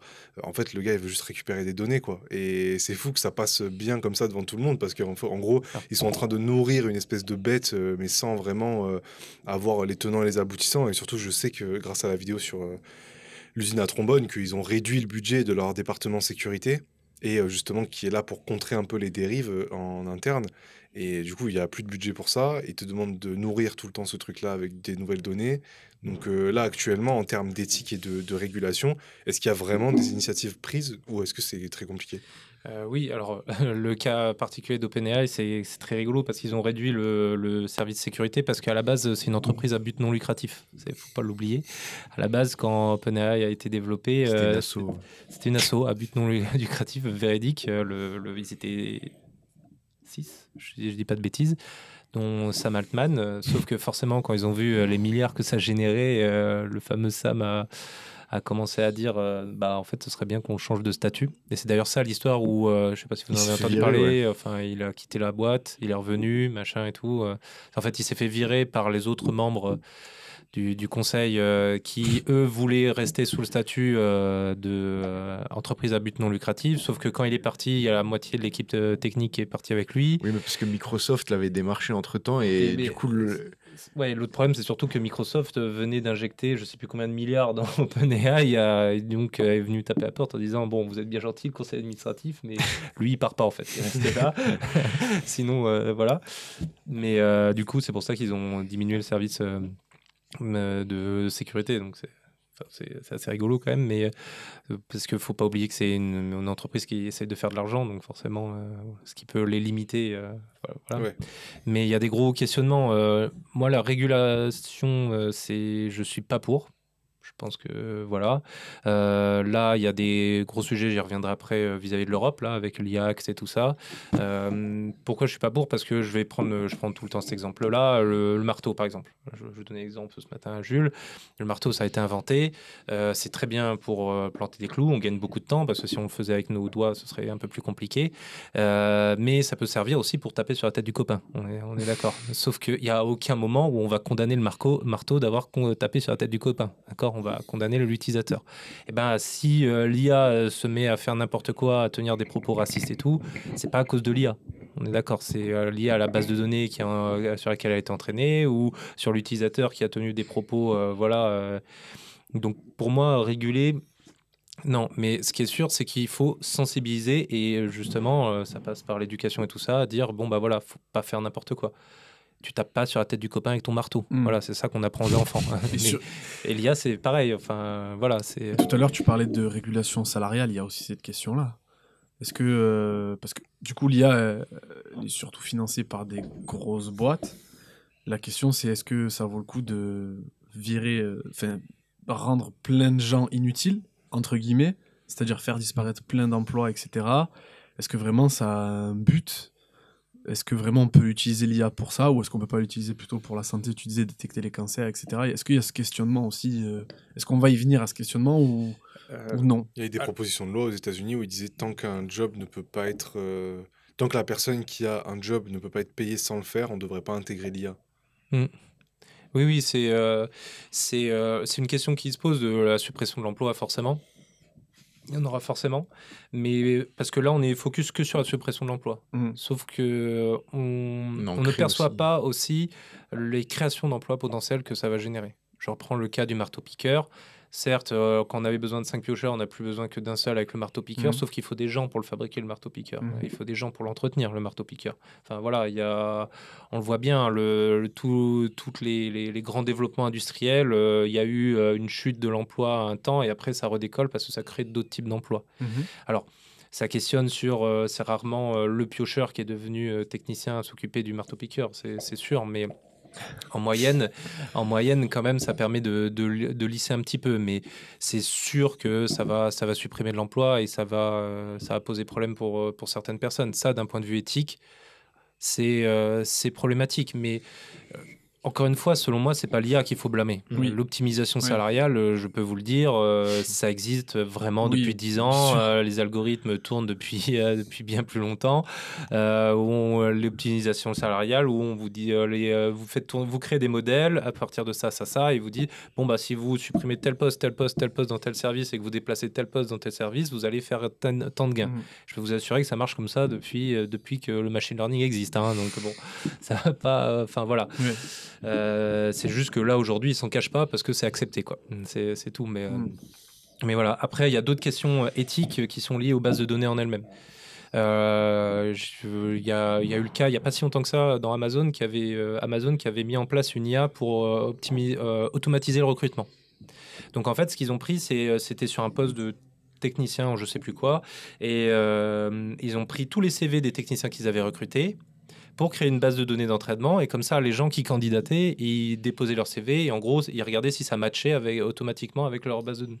Le problème c'est que dans leur service ils avaient 95% d'hommes. Et du coup, l'IA s'est dit, en fait, ça veut dire que les femmes sont... Je vulgarise, attention. Ça veut dire que les femmes... l'IA, c'est pas toi. Non, mais voilà. Non, mais attends, parce que bon, c'est sujet sensible, mais voilà. Mais ce qui veut dire que les hommes, en fait, sont plus compétents pour avoir ce poste que les femmes, vu qu'il y a 95% d'hommes. Je parle de... Elle a fait un calcul d'IA, quoi. Ouais, voilà, il y a un calcul d'IA, c'est factuel, c'est comme ça. Mais des fois, elle pose quand même des nuances. Souvent, je le vois quand je lui demande une réponse, elle va me dire ça, c'est la réponse, et par contre, il y a ces éléments-là peut-être à pousser. Ouais, je pense qu'on y reviendra. C'est les contraintes qui sont imposées, justement, les filtres qui sont imposés à l'IA. Mais du coup, ce qui fait que dans le cas de Amazon, Amazon a viré, l'IA avait viré tous les CV de femmes. Il n'avait sélectionné que les CV d'hommes. Donc ça, c'est problématique. Mais c'est aussi le cas dans la santé, où, par exemple, pendant très très très longtemps, on avait très peu de données sur les problèmes cardiaques chez les femmes. Voilà. Eh bien, je parle encore de l'histoire homme-femme, mais c'est parce que c'est une vérité, quoi. Et du coup, ce qui fait l'IA diagnostiquait très très très mal les problèmes cardiaques chez les femmes. Parce que les bases de données n'étaient juste pas disponibles, quoi. Parce qu'à l'époque, elles se soignaient moins, elles n'avaient pas accès aux soins, on les laissait pas se soigner. Voilà. Et ensuite, il y a aussi les propos qui peuvent être tenus par l'IA, même si, encore une fois, selon moi, c'est plus lié à l'utilisateur que l'IA en elle-même. Et du coup, ce qui se passe, c'est que, surtout quand vous utilisez la version prompt, donc c'est par le biais de... je vais un peu trop vite. Il y a deux manières d'utiliser ChatGPT. Il y a l'aspect du prompt, c'est ce que vous voyez quand vous allez sur le site de OpenAI et que vous tapez voilà, c'est ce qu'on appelle du prompting. Donc vous utilisez le prompt. L'autre aspect, c'est d'utiliser le modèle en direct via les API. Donc les API, c'est en fait, c'est un système qui crée un tunnel de connexion entre le modèle et votre utilisation. Voilà, c'est ça les API vulgairement. Dans le cas du prompt, pour éviter que l'IA fasse n'importe quoi et que c'est la façade de ChatGPT, il y a des filtres l'IA est bridée. En fait, pour pas tenir certains propos, notamment si vous lui demandez un diagnostic médical, elle va pas répondre, elle va vous dire, ça va être très flou, et elle va vous dire, je vous conseille malgré tout d'aller voir un médecin et tout, mais parce qu'il y a des filtres qui sont appliqués en plus, qui n'existent pas ou qui existent moins sur l'aspect API quand on va appeler directement le modèle. Oui, sur le prompt, j'avais essayé quand c'était sorti, où tu sais, on disait que c'était très, elle était très lisse. Du coup, je m'étais entre guillemets amusé à lui demander des blagues genre racistes. Ou... Ça m'étonne pas de toi, tiens. Bah, bien sûr. Non, des blagues racistes, misogynes ou des trucs comme ça. Et ben il m'a dit non, je peux pas, c'est pas bien. Ouais. Genre, il m'a répondu un truc. Ah ouais? Ouais, il m'avait dit Merde. non, je peux pas, c'est pas bien. C'est pas drôle, ça. Tu vois, Ouais. tu vois. Alors que l'API, tu ne poseras pas de problème. Ok. Et l'API, tu peux faire des diagnostics médicaux, ça pose pas de problème. Il n'y a pas ces filtres, les filtres éthiques. Et c'est assez paradoxal parce que du coup, avec le temps, les performances de ChatGPT diminuent en termes de véracité et de performance dans les Comment réponses. ça avec le temps? Parce qu'en fait, plus on augmente les filtres, plus en fait on contraint le modèle et on contraint tellement le modèle qu'il apprend moins bien des données. Je vulgarise un petit peu. Et du coup, ce qui fait que les performances avec le temps, plus on utilise ChatGPT, moins il est performant. Mais tu veux dire avec le temps ChatGPT, j'entends au sens large, hein, à l'échelle Ouais. du monde. À l'échelle du monde. D'accord, donc en fait, là, les modèles augmentent en performance, mais en réalité, ça décroît en... Eux-mêmes, ouais, une fois qu'il est développé et qu'il est mis en place, comme on met des brides successives, quand on D'accord. découvre qu'il y a un problème ou tel souci, eh bien, les performances diminuent. Donc le meilleur moyen, c'est de passer par l'API, en fait, si on veut vraiment des résultats... Voilà, si on veut moins de filtres, parce qu'il y a quand même certaines contraintes, si on veut moins de filtres, oui, le mieux c'est de passer par l'API. Mais ça demande des connaissances un peu plus dev, parce que là, il faut faire du code un peu quand même. Ok. C'est un peu plus compliqué. Et encore que où ils ont été malins, OpenAI, c'est qu'ils ont mis en place des tutos où ils t'expliquent comment le faire. C'est pas non plus insurmontable, quoi. Ok. Ça se fait, mais l'API, les résultats sont un peu plus... Et d'ailleurs, sont moins lissés sur la qualité aussi, si vous voulez générer du contenu et tout, sont moins lissés dans les tons que vous demandez.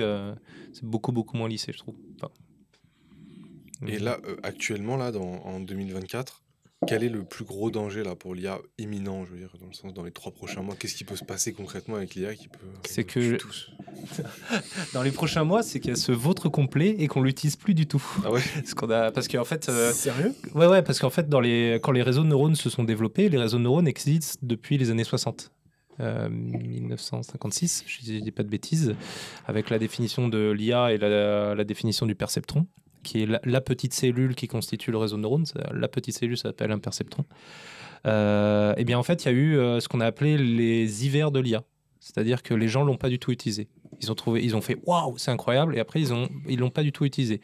Alors il y a eu parce que dans le premier hiver, c'est parce qu'il y a eu d'autres systèmes qui ont été développés qui étaient performants. Ensuite, il y a eu un problème machine de puissance, donc on pouvait pas les développer et tout ça, enfin les mettre en place. Et là, moi je suis assez partisan. Bon, je suis un peu influencé parce que j'aime bien le personnage, mais il y a par exemple Yann LeCun qui en parle un petit peu, connaissant les LLM. C'est que on va pas. Je parle vraiment que du LLM. Je parle pas des réseaux de neurones, reconnaissance d'images, vidéo et tout ça. Mais par exemple, le LLM, il va forcément arriver un moment où il pourra pas aller plus loin. C'est-à-dire qu'en termes de performance, là on le voit bien. Enfin. Moi, ce que je me demande, c'est où est-ce qu'il peut aller plus loin. Enfin, là, typiquement, on n'est pas capable de détecter si c'est une machine ou un humain qui parle. Les textes qu'ils font quand on a besoin sont plus que corrects. Alors oui, certes, pour générer des contenus et tout, mais si on le modifie un peu, c'est déjà très bien et tout. Donc, il y a forcément l'engouement qu'il y a autour de ça. Ça va potentiellement faire un flop. Donc les gens vont potentiellement arrêter de l'utiliser Mais et après, les retomber gens dans un univers. vont arrêter de l'utiliser. Il y a déjà très peu de gens à l'échelle du monde qui l'utilisent. Oui. Enfin, moi, je suis dans une boîte, je suis le seul à l'utiliser, quoi. Ouais. Oui, parce que c'est généraliste. Tu prends l'exemple de... Comment ça s'appelle Par exemple, pour l'apprentissage de langue, tu peux utiliser ChatGPT si tu veux apprendre une langue. Oui, Mais Alors- il y a des applications avec IA qui Oui. te font la Mais du conversation. Oui, mais qui sont moins... Oui, mais tu peux faire une conversation avec ChatGPT maintenant. Alors que du coup, si tu veux, mais sauf que ça te demande une qualité de prompt et une qualité de réflexion pour apprendre la langue qui est nécessaire. Alors que si tu vas sur, comment ça s'appelle, Babbel, ça, hein, bah, tu vas sur ça, c'est direct de l'IA, bam, ça te fait. Il y a de ça l'IA t'apprend. maintenant sur Bubble? Oui, si, il commence. Et en gros, pour l'apprentissage de l'IA, bah, tu pourrais aller sur ChatGPT, c'est un outil que tu pourrais t'en servir, sauf que bah, tu vas sur un truc qui est spécialisé dans l'apprentissage de langue. Mais c'est. C'est juste que les gens, ils sont entre guillemets un peu flemmards, tu vois. Je pense que Oui, je pense que bah, t'avais développé un truc de compta pour les comptas, de comptabilité. Bah, en fait, est-ce que tu peux pas faire ta compta avec ChatGPT, tu vois? Ah bah si, totalement. Alors, pour le coup, pour avoir mis vraiment les mains dedans, et aussi parce qu'un de mes patrons est expert comptable et que du coup, je vais pas me froisser, non, c'est plus compliqué que ça, parce que le problème, c'est que la compta, quand tu es sur t'as beaucoup de mouvements, de flux financiers qui sont aussi interdépendants les uns les autres, qui dépendent de ça. Il y a aussi genre, j'ai oublié d'appliquer la remise, donc faut faire le correctif, les machins et tout. Oui, Enfin, mais surtout, là, je te parle et- pour une entreprise comme nous. par contre, oui, C'est pas une entreprise au niveau mondial, Ah oui. enfin, qui Non. génère des milliards d'euros ou des millions d'euros par mois, Pardon. même si j'avoue, on n'en est pas loin.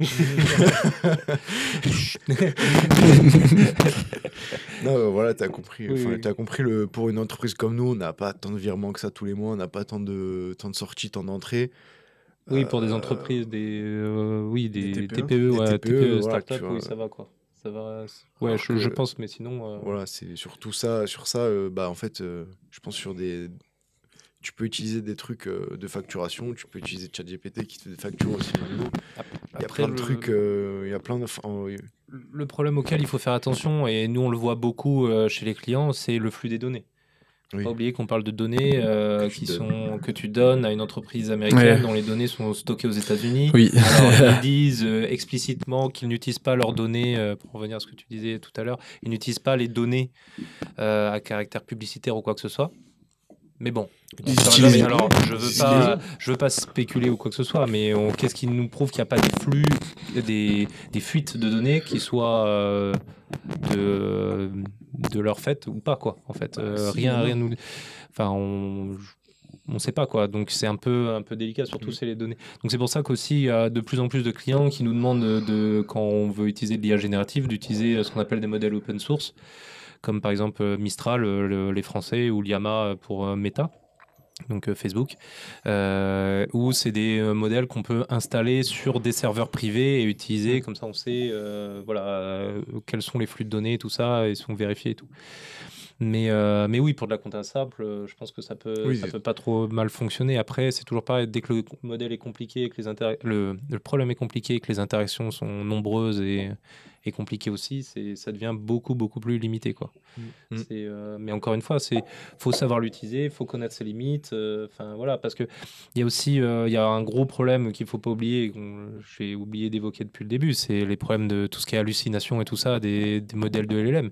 C'est-à-dire que le modèle des hallucinations, enfin le terme est mal, c'est comme le terme d'intelligence, on pourrait y revenir, c'est mal employé, mais les hallucinations, le terme est clairement mal employé aussi, mais en fait c'est l'IA est codée, surtout les premières versions de ChatGPT étaient codées pour vous donner une réponse, quoi qu'il arrive. Quoi qu'il arrive, le but c'était de donner une réponse. Donc en fait, des fois, il inventait les réponses. Quand il savait pas ou qu'il n'était pas sûr, il invente. Donc ça, c'est tout ce qui est hallucination. Ou dû à un mélange dans sa base de données, bon, il invente, il brode, voilà. Et donc voilà. Et si on n'a pas les connaissances, par exemple comptables minimales, comment est-ce qu'on vérifie que les chiffres sont bons? Le problème, c'est quand l'URSSAF vient taper à votre porte et que vous dites non, mais moi j'ai utilisé ChatGPT, ils s'en foutent. Enfin voilà. Et c'est aussi pour ça que c'est important de vraiment utiliser, de savoir comment fonctionnent tous ces outils, hein, vraiment, et d'avoir le recul nécessaire, surtout, c'est important. Après, maintenant, ce qui est bien, c'est que c'est sourcé. Quand tu lui poses une question, il y a les sources et tu peux aller vérifier. Tu as un petit truc source en bas. Avant c'était juste n'importe quoi. Avant, les sources. Avant, tu lui disais, quand j'ai écrit mon master, j'ai essayé de l'utiliser. C'était l'époque du 3.0. Et tu lui disais, j'ai ça, quand je veux trouver une justification pour telle problématique. Et en fait, il t'envoyait sur un article qui n'avait rien à voir. Où il inventait l'article. Ouais. Je l'ai vu ça. Il t'invente le titre, la date et tout, le nom de l'auteur, et en fait l'article n'existe pas. Ouais, tu le cherches, tu le cherches, le il deuil n'existe et pas. tout, il te donne, Il mais te donne le deuil et tout, sauf que l'article, deuil c'est le numéro de référencement d'un article scientifique. Et en fait, sauf qu'il n'existe pas, l'article littéralement, tu vois, c'était Nous, fou. avec Zeta, quand on avait lancé, on cherchait justement savoir où le mot Zeta se retrouvait dans la mythologie, dans plein de trucs. Et en fait, il nous disait, là, il y a une constellation qui s'appelle comme ça et tout. Puis on allait voir, et rien du tout, en fait. Ouais, Et vraiment, mais il inventait des termes, mais ça faisait trop stylé, hein, donc je comprends pourquoi il les mettait. Mais juste, nous, Vous n'avez pas inventé la constellation Zeta, du coup? Non, il y avait... En fait, la classification des étoiles, c'est alpha, bêta, machin, jusqu'à zeta. Je crois que c'est ça, c'est chaque... Et en gros, dans les constellations, c'est par ordre de... C'est pas luminosité, mais c'est voilà quoi. C'est ça, la puissance de l'étoile quoi. Et en gros, dans chaque constellation, du coup, ça va de A à Z, et chaque étoile s'appelle zeta quelque chose, par exemple, pour la moins lumineuse du truc. Et du coup, on avait trouvé ça, donc c'était intéressant. Mais après, on s'est rendu compte qu'en fait, si tu lui posais des questions, c'est clair que c'était ce schéma-là. C'est-à-dire qu'en fait, il voulait à tout prix te mettre une réponse, et quitte à inventer quelque chose, il n'y avait pas de souci. Mais ça, il le fait plus. Ça, maintenant, il est obligé de sourcer, donc... il le dit quand il est moins sûr, et encore que... C'est à l'époque où il s'était pas connecté à Internet aussi. Enfin, il avait des données, mais des vieilles données, quoi. Ouais. Aujourd'hui, il l'est. Oui. Ouais. Il est encore limité dans le temps, il est pas mis à jour, mais... Il est mis à jour tous les combien ? Je sais plus... Enfin, là, je crois qu'ils l'ont corrigé, parce que pendant un temps, il y avait 2 mois de décalage, parce que c'était le temps qui filtre les données qui arrivaient aussi. Il y avait ça. Et là, je me demande s'il n'y a pas toujours le décalage. Parce que pour éviter les problèmes avec les conflits et tout, typiquement poser lui des questions sur le conflit entre l'Ukraine et la Russie, c'est délicat quoi. S'il nous répond que c'est un pro-russe, comment on fait? Il y a peu de chances qu'il soit avec ça, ce serait plutôt l'inverse je pense. Et aujourd'hui, tout à l'heure tu nous as dit qu'avec une vidéo de 30 secondes d'une personne, on peut lui faire dire à peu près n'importe quoi. Une vidéo et un son évidemment de la voix. Si là j'ai envie de générer une vidéo de Ruben qui est à poil sur un truc et qui dit qu'il déteste le crossfit et que tel crossfitter est un gros connard, je peux le faire. Oui. Ouais. Il n'y a aucune limitation. Mais ça, on en a déjà qui existent comme ça. Et pas besoin d'IA, c'est ça. On attend le bon moment pour les sortir. Alors généré par IA ou pas là, ce sera le test, le prochain post. Mais oui, ça existe et moi c'est un truc qui me fait flipper. Typiquement, qui me fait flipper dans le sens où ça développe les possibilités de l'arnaque incroyable. C'est-à-dire que là, ma mère demain elle reçoit un vocal avec ma voix en panique qui dit maman j'ai un souci, j'ai besoin de 1000 balles, envoie-les-moi là. Je suis convaincu à 100% que ma mère va envoyer les 1000 balles. Parce que déjà que des mails qui sont écrits, qui sont mal écrits, mal orthographiés, les gens plongent. Alors je vous parle même pas si c'est la voix d'un proche qui parle. Ouais. C'est fini. Et là, les cas des vidéos, là, il y en a eu plein. Il y a eu le mec qui s'est fait passer pour le PDG d'une entreprise chinoise et qui a pris un rendez-vous avec des hauts placés. Et en fait, pendant le vocal, sa voix était directement changée avec la voix du dirigeant et son visage aussi, c'était le visage du dirigeant, et le mec il a réussi à se faire virer je sais pas combien de millions sur son compte perso comme ça en mettant la pression des salariés qui gérait le département comptabilité et tout, en lui disant non mais vas-y machin et tout, et je pense qu'il y a un mélange de plein de choses, c'est qu'il y a le stress, t'es devant ton PDG, c'est pas mais c'est que ça marche. Alors générer des vidéos, alors aujourd'hui si on passe par des plateformes toutes faites pour générer des vidéos, elles sont bridées, c'est pareil, on peut pas générer du contenu pornographique, des choses comme ça, même si en général quand vous allez sur les sites qui vous montrent les exemples des gens, c'est rigolo, c'est qu'en général c'est toujours quand même des femmes aux gros seins qui sont générées quand même malgré tout, faut l'admettre. Ah, pour les IA génératives d'images là ? D'images et de vidéos, oui, les mecs, voilà. Ça fait cliquer. 90% des images, les mecs, ce qu'ils ont voulu générer, c'est un fantasme manga d'une femme aux gros seins. C'est-à-dire que l'industrie du porno est en danger, quoi. D'ailleurs, ils investissent énormément dans l'IA. C'est un autre sujet, mais il y a beaucoup de demandes de contrats dans l'IA. Les cases de réalité virtuelle et tout, puis avoir besoin d'acteurs ou d'actrices, changer le visage. Il y a un gros problème d'ailleurs sur les streameuses qui sont quasiment toutes dans des films porno générés par IA, où le visage de la streameuse est mis. C'est une horreur de faire ça. Faut vraiment être Bon, voilà. Qu'est-ce que tu fais là? Je suis en train de chercher là. Streameuse. Je fais des recherches perso. C'est quoi le nom du site? C'est pas pour moi, c'est pour un pote. Je suis tout seul ce soir là. Et, sur les plateformes, voilà, toutes faites pour le commun des mortels, on peut pas le faire. Tout ça, c'est bridé. Mais oui, c'est totalement possible. Avec quelques vidéos, même juste des photos, on peut générer des visages, des Ruben à machins. poil. Ah ouais, toi, mais sans hésiter. Mais laissez-moi tranquille. Je sais pas. Ça me prendrait 1 heure, je pense, à peu près. Non, mais surtout que, par exemple, il y avait... Tu prends de Il y avait un gars qui avait repris un extrait du Joe Rogan podcast et qui avait pris Andrew Huberman, qui est un top, on va dire un influenceur, mais de base scientifique dans la neurologie et tout ça. Et il lui avait fait présenter un complément pour la concentration et à base de testostérone, de trucs comme ça, de trucs que la cible Joe Rogan vraiment écoute et est très friand. Et il avait fait des millions et des millions en vendant ce truc-là. Et en fait, en reprenant un extrait du Joe Rogan podcast et en faisant dire au mec, ouais, bah là, je prends ce nouveau complément. Et en fait, dans la vidéo, lui, il montre un truc, il avait mis ce flacon-là à la place. Et en gros, les mecs s'étaient fait avoir, il avait mis des ads à fond dessus et puis il avait vendu ce truc-là comme ça. Mais je me dis, on va dans un modèle quand même où nous, maintenant, aujourd'hui, toutes les entreprises sont poussées à faire de plus en plus de contenu, donc de plus en plus de vidéos en ligne de nous, et donc de plus en plus justement de morceaux de vidéos potentiels comme ça, où on peut nous détourner, en fait, nous faire dire totalement autre chose. Et aujourd'hui, quel contrôle on a vraiment là-dessus, en fait. Ah bah là, il y a un mec, autant il peut nous faire tenir un discours complètement nazi C'est le autour principe de la table. Ouais. Quoi. C'est le principe de la propagande, c'est exactement ce qui se passe en Russie et en Ukraine actuellement. Il y a une grosse guerre de la propagande générée par IA. Ah ouais? Ouais, où tu vois Volodymyr Zelensky tenir des propos nazis, des choses comme ça, parce que ça soutient le discours russe. Et c'est... en fait, on pourra jamais le limiter. On pourra jamais. C'est Après, impossible. Mais la propagande existe toujours, mais c'est comme les fake news sur les réseaux. Ce qu'il faut, c'est sensibiliser les gens et expliquer aux gens, tu vois, leur apprendre à comment on détecte une image, une vidéo, potentiellement, Ouais, mais des là, choses comme ça. C'est quasiment fini, tu peux plus détecter. Si, il y a toujours des problèmes encore aujourd'hui. Il faut regarder, par exemple, ce qui est... Alors, c'est corrigé, mais ce qui est mal généré, en général, c'est les mains. Ouais. Les mains, les yeux, le pli des vêtements. Le pli des vêtements. Et aujourd'hui aussi, ce qui est mal généré, mais ça, c'est parce que c'est des soucis d'optimisation, c'est pour éviter que le modèle tourne trop longtemps, c'est le fond. Il faut regarder en arrière-plan. En général, vous allez avoir des murs qui vont pas être totalement droits ou qui vont être de travers, des choses comme ça. C'est plein de petits... Mais les graphismes, ils arrivent à être...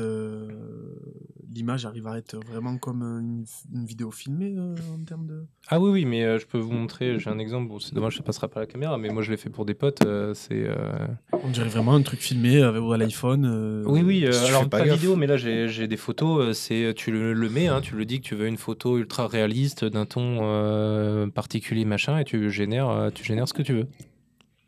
Après, Ah, les deepfakes en Chine, apparemment, si tu te fais choper pour ça, tu prends cher. Ah ouais, mais Dans certains, tu prends des millions d'euros d'amende et puis des années et des années de prison. ouais, mais on en revient sur le truc de la régulation, c'est que moi je pense qu'il faut punir celui qui l'utilise mal et qui en fait n'importe quoi, mais pas brider l'IA, quoi. Parce que selon moi, c'est ça, ou sensibiliser au moins, tu vois, les gens, avoir un regard critique, avoir du recul sur ce qu'ils voient. Mais c'est sûr que sur les réseaux, ça marche super bien, hein, pour la propagande, pour plein de choses. Même pour les élections, hein, on voit à quel point ça a influencé les élections américaines. Certains qui ne se sont pas cachés, hein, mais il y a eu beaucoup de contenu généré par IA et tout. Comment ça s'appelle? Tu me disais tout à l'heure en off, le modèle où, par exemple, sur Instagram, ou peu importe, t'as la personne qui est directement mise en relation avec le vendeur en fonction de toutes ces données, Ah oui. les tunnels. Ah oui, alors parce que on va dire globalement il y a deux types de grands algorithmes dans l'IA, surtout dans le machine learning. Et on en a trois quand on est dans le réseau de neurones, parce qu'il y en a un qui est propre au réseau de neurones, mais il y en a deux grands algorithmes qui sont les algorithmes supervisés et les algorithmes non supervisés. Les algorithmes supervisés, c'est vous avez des données. d'accord, et vous essayez de prédire une variable qu'on appelle en général Y ou la cible précise. Par exemple, à partir des mesures cardiaques, de l'électrocardiogramme, je veux prédire si la personne est à risque d'insuffisance cardiaque ou pas. Donc je sais précisément ce que je veux prédire.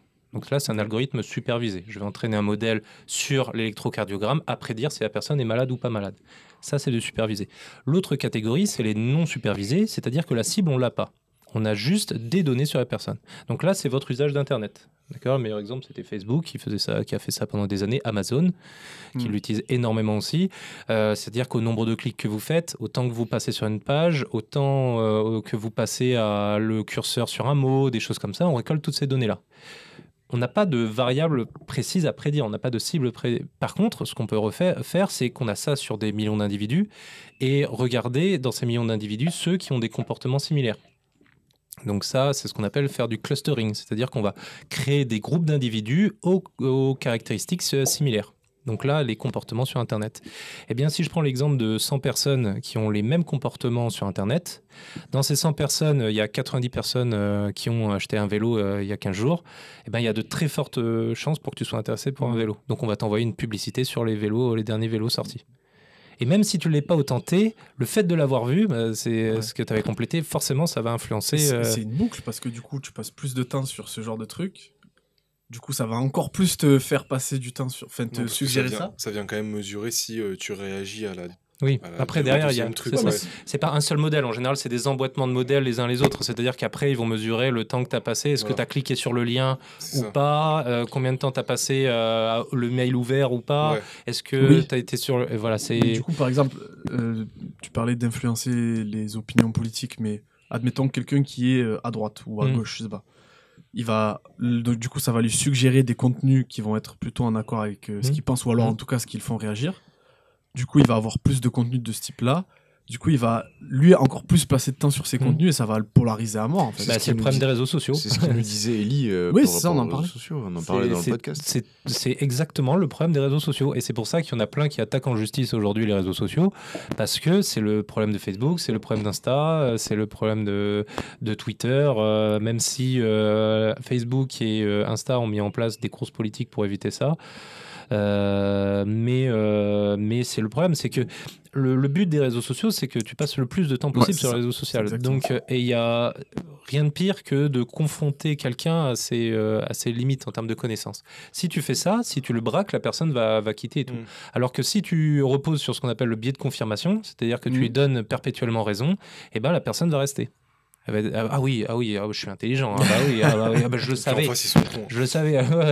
Ah oui, je le savais et tout, machin. Et du coup, ils vont rester, ils vont aller sur ces contenus. Mais ces contenus, comme tu dis, c'est une boucle sans fin. Et du coup, on le voit, plus les gens, il y a une relation directe entre le temps passé sur les réseaux sociaux et l'extrémisme des opinions politiques. Il y a des études qui le montrent de plus en plus, où si on passe du temps sur les réseaux, on devient de plus en plus extrémiste, que ce soit d'un côté ou de l'autre. Oh merde, tu veux dire que ces influenceurs réseaux sociaux passent beaucoup de temps sur les réseaux sociaux alors qu'ils passent du temps à leur chier dessus. Oh merde. Oui, donc, voilà, c'est ça. Mais voilà, et ça tend toujours. Non, et puis il y avait un jour, tout le monde le sait ça aujourd'hui, mais il y avait une fille qui prenait son Insta et en fait elle était tombée sur un réel au même moment que son mec. Je sais pas, ils scrollaient tous les deux, dans la même journée, ils ont vu le même réel. Par curiosité, elle est allée voir les commentaires. Les commentaires du gars, c'était que des trucs... en fait, sur la vidéo, c'était une fille qui se plaignait de quelque chose par rapport à son couple, je sais pas quoi.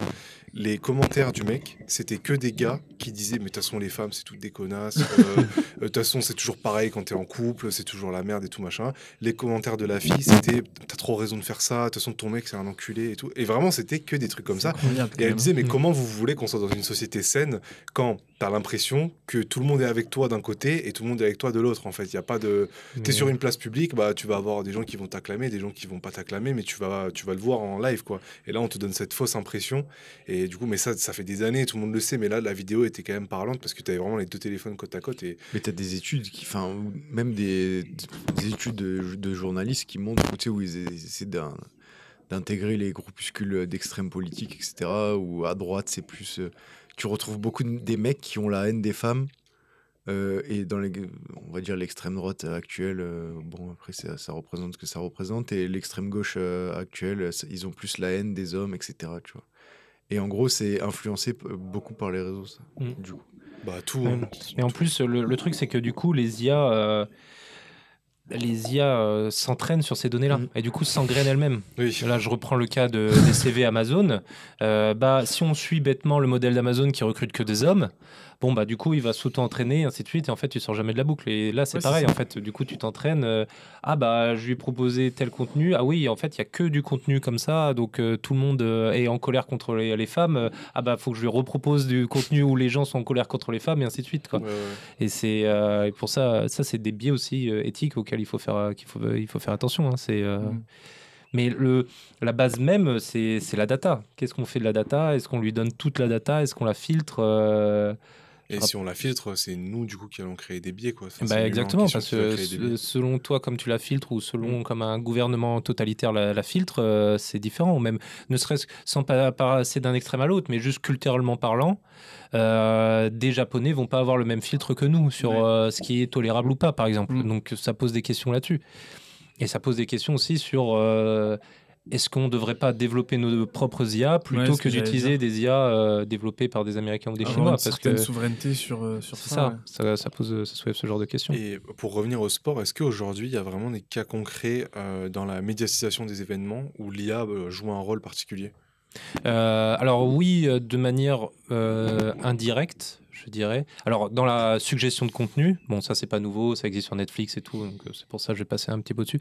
Mais dans la manière indirecte, par exemple sur les calculs de paris sportifs. Parce que les paris sportifs, en fait, ça influence énormément l'assiduité des fans de sport, hein, en réalité. Hein. Vraiment, ça les fidélise de fou. Et par IA, il y a eu vraiment une optimisation des cotes, des calculs de cotes et tout ça. Et du coup, forcément, ça fidélise plus les fans, quoi, que ce soit peu importe le sport, quoi. Et donc ça joue un rôle capital, mais ça fait déjà quelques années qu'il n'y a pas eu de réelle explosion ou innovation liée à ça pour ce qui est de la médiatisation, quoi. J'avais vu pareil, toujours au niveau de la pub, maintenant des IA qui permettent de calculer justement le temps d'exposition des logos à l'écran et du coup de facturer vraiment ce qui est facturable à la boîte en question. Par exemple, si l'épaule d'un joueur a plus été mise en avant ou on voit plus tel logo et tout là, et ça permettait de vraiment calculer exactement combien ça te rapportait en temps de médiatisation. Il y a un chiffre, il y a un terme précis en marketing pour ça.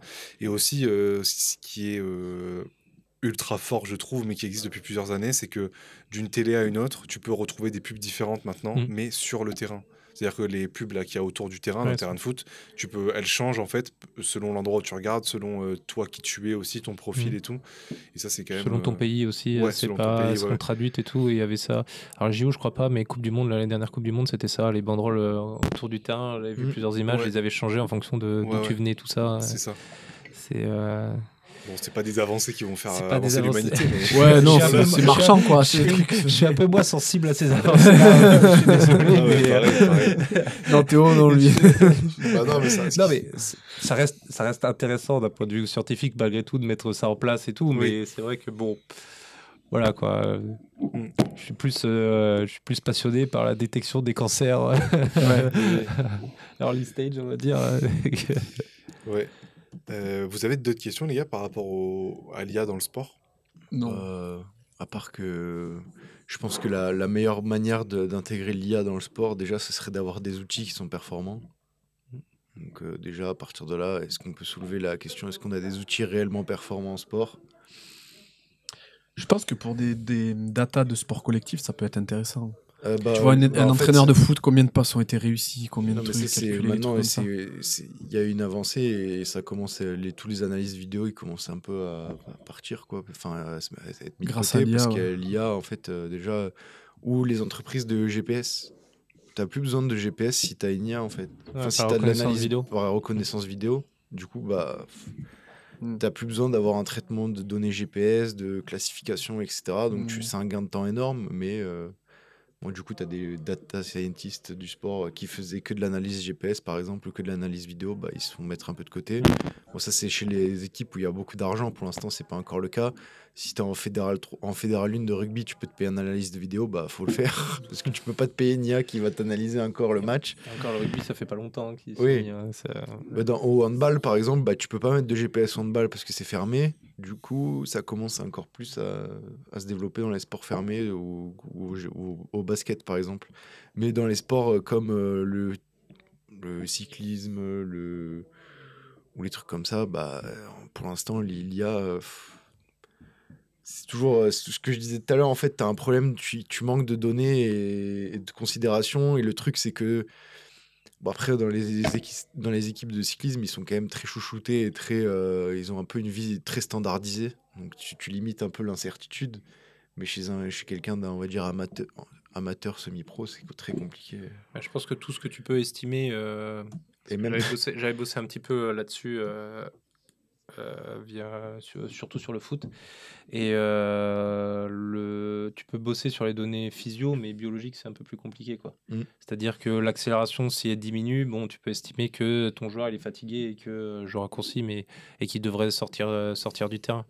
Mais de là à aller jusqu'à la bio, oui, les capteurs ils sont pas suffisamment performants aujourd'hui pour faire des prédictions.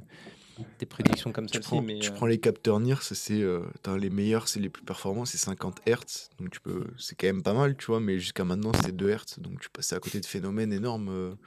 Tu passes de 2 à 50, au niveau du traitement de data, c'est pas la même chose, c'est pas la même fiabilité, donc c'est intéressant de voir le développement, mais on en a parlé plusieurs fois en perso, tous les deux, c'est que du développement dans le sport, ce serait intéressant, du développement des outils aussi, mais en fait, si t'es pas à très haut niveau, il n'y a pas d'argent.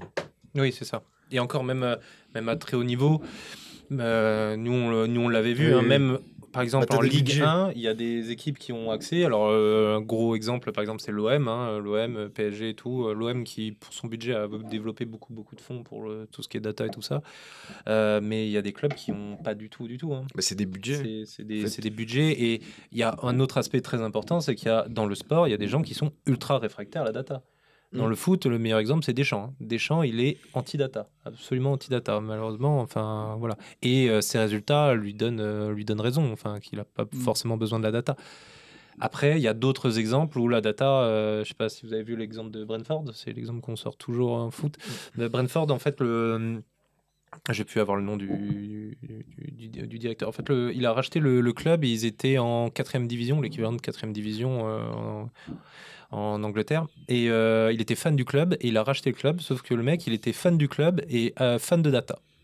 Ce qu'il a fait, c'est qu'il a racheté le club, il a viré tous les recruteurs et tout, et il s'est dit, je vais faire que de l'optimisation par de la data.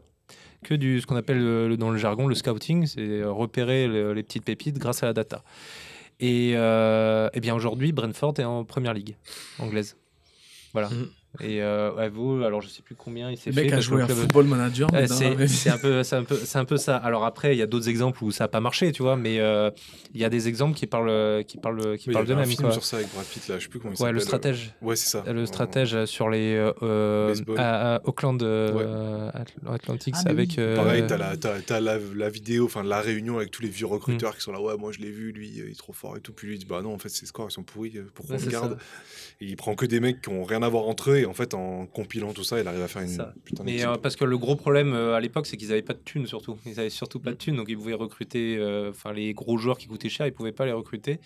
Et du coup, ils utilisaient que la data pour le faire et ça a fonctionné. Ils ont eu presque le record du nombre de victoires d'affilée, si je me rappelle bien. Je crois que c'est 20 victoires. 20 victoires d'affilée, ce qui est, non, on ne s'en rend pas compte, mais dans le baseball, c'est impossible, en fait, quasiment impossible, parce que le problème, c'est le lanceur, ça implique tellement de contraintes sur son corps de lancer une balle et de tenir un match complet, on ne s'en rend pas compte, que en fait, il change de lanceur. Un lanceur joue un match sur 4, je crois, un truc comme ça, le temps de se remettre.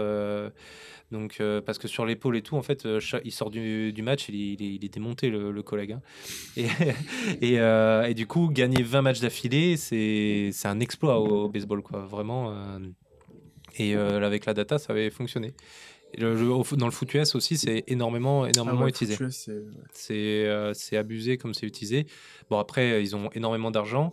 Et ce qu'il ne faut pas oublier aussi, c'est que c'est des sports arrêtés. C'est des phases de jeu. C'est pas du jeu continu pendant 45 minutes. Ça, c'est beaucoup, beaucoup plus compliqué. Rappelez-vous l'idée du texte et du continu. C'est toujours pareil. Le baseball, c'est des jeux arrêtés. À part les phases de course, c'est quand même un jeu qui est assez arrêté, assez statique. Le foot US aussi. Surtout qu'en plus, chaque numéro a toujours le même poste, quasiment, au foot US. Donc, c'est facile à estimer. Alors qu'au foot, il y a des croisements, il y a des changements sans arrêt, il y a des déplacements. Donc, c'est plus compliqué aussi d'avoir la data et de traiter la data de manière optimale. Mais dans le milieu pro, c'est beaucoup utilisé. Il y a des aspects très performants. Il y a pas mal d'exemples de sportifs qui ont toujours utilisé la data. Serena Williams, par exemple, qui l'utilisait pour estimer ses périodes de récupération et tout ça. Bon, voilà, elle a eu les résultats qu'elle a eu. Ouais, après, elle a utilisé beaucoup la data pour... Avec quoi? Avec sa variabilité cardiaque, son rythme cardiaque au repos. C'est ça, mais les trucs qu'on voit, les whoops et tout. Comme les whoops. C'est ça, mais le truc, c'est que c'est ultra centré sur sa personne à elle. Ouais. C'est du coup il y a quasiment un modèle qui a été développé pour sa personne à elle pour être capable d'estimer ses performances à elle. Ça faut pas l'oublier. Par exemple, le marathonien qui a fait moins de 2 heures, c'est pareil. Il a fait tout par IA. Tout a été calculé. Ils ont calculé la trajectoire optimale sur la course et tout ça. Mais c'est pareil, c'est un modèle qui a été développé pour cette personne qui, en plus, a accès à des capteurs de beaucoup plus que le commun des mortels. Alors qu'il y a beaucoup d'applis aujourd'hui dans le sport qui vendent un modèle pour plein de personnes. Alors certes, ça intègre certaines de vos données, mais c'est un modèle qui est beaucoup plus générique. Donc, comme il est plus générique, il sera forcément, par essence, moins performant. Enfin, c'est pas comparable. Est-ce que demain, une IA peut diriger la France ? Non. Non. Si tu lui donnes toutes les données de tout le monde. Si tu lui donnes toutes les données de tout le monde, peut-être que Je pense qu'il en prend pas compte. Hein. Peut-être que certaines décisions seraient plus pragmatiques. Ouais, c'est ça. Est-ce qu'il n'y aurait pas plus de pragmatisme que de biais politiques au final et de décisions pas forcément. Oui, mais le problème de la politique, c'est que selon moi, ça intègre plein de paramètres et de sous-paramètres, de sous-paramètres qu'on n'intègre pas, quoi. Voilà, et c'est aussi fortement indexé par tes convictions. Est-ce qu'on serait pas moins dans un modèle où tu as des gens qui ont le pouvoir et qui en veulent plus, ou alors qu'ils veulent rester dans cette sphère-là et du coup qui prennent des décisions en ce sens plus que dans le sens de... Je sais pas, c'est une belle question philosophique, mais parce qu'après ça dépend quels sont les objectifs que tu fixerais à ton IA, quoi. Tu l'as parlé. Parce que je veux que tout le monde soit heureux, mais qu'est-ce que le bonheur pour chacune des personnes? Et qu'est-ce que le bonheur pour ChatGPT? Optimiser tu vois, c'est compliqué, quoi. Parce que si tu lui dis je voudrais que la France devienne de plus en plus riche, autant ça finit par décision, ça a fini envoyé par des armées dans d'autres pays, des trucs de service public déjà. Non, puis même genre aller conquérir des pays pour prendre les ressources, des trucs de fou, je pense. Puis il y a l'incertitude historique, comme tu disais, les trucs indéfinis. Parce que l'histoire elle évolue. C'est ça. Enfin, je veux dire, Napoléon il prendrait pas les mêmes décisions aujourd'hui qu'il a pris à l'époque avec les données les données géopolitiques actuelles, avec les progrès technologiques actuels, les données démographiques actuelles et tout ça. Et en plus, faut rappeler que l'IA ne peut prendre des décisions que sur ce qu'elle connaît. C'est ça. C'est-à-dire que demain, il y a un conflit entre les Philippines et je ne sais pas quel autre pays improbable. Et le Nigeria, par exemple, tu vois, c'est totalement improbable, on est d'accord. Mais imaginons que ça arrive, c'est tellement improbable pour une IA qu'elle ne saurait pas quoi faire, en fait, tout simplement. On ne sait pas pourquoi, ça arriverait. Solution nucléaire directe pour gagner du temps. Ouais, c'est ça. Je ne sais pas quoi faire. Alors, je pense que la solution serait... Mais par contre, c'est possible, avec le filtre, qu'il y ait d'autres solutions. Voilà, donc non, je pense pas. De toute façon, l'IA pour remplacer l'humain, si on l'a dit sur des tâches automatiques, des choses comme ça, mais la moindre tâche qui demande vraiment de la réflexion, de la capacité d'adaptation, du sentiment, du ressenti, il n'y a pas de. Et puis, en plus parce que là on parle des LLM, mais en fait le gros problème de l'IA qu'on n'a pas soulevé, c'est que c'est ultra spécialisé. C'est-à-dire que l'IA elle est très performante pour nous battre dans une tâche précises. C'est-à-dire que là, par exemple, l'IA, elle a battu le champion du monde de Go il y a en 2016, je crois. Ouais, ça date. Elle a battu le champion du monde de Go qui est considéré comme le jeu le plus compliqué en termes de nombre de combinaisons, c'est combinaisons infinies. D'ailleurs, on ne sait même pas le nombre de combinaisons, je crois. Ok, c'est très bien, sauf que l'IA qui a battu le champion du monde de Go n'est forte que pour jouer au Go. C'est-à-dire que derrière, elle n'est pas capable de faire à manger, elle n'est pas capable de construire une maison, elle n'est pas capable... Alors que nous, en tant qu'êtres humains, bon, moi je suis pas le bricoleur du siècle, mais si j'ai un souci à ma maison, je regarde un tuto YouTube, je suis capable de changer le siphon de mon évier, quoi. C'est pas... Enfin, Ouais, voilà. mais là, le problème avec notamment les robots de Elon Musk, là, c'est que justement, maintenant qu'il y a une forme physique à tout ça, et du coup, en fait, on peut... L'intelligence, la super intelligence qui a battu, qui est championne de Go, bah, on peut la mettre dans ce mec-là aussi, donc il peut être très fort au Go, puis il peut aussi avoir une batterie illimitée, et puis fonctionner tout le temps, et faire des tâches ménagères. Ouais, mais elle sera toujours très forte pour chacune des tâches indépendamment les unes des autres.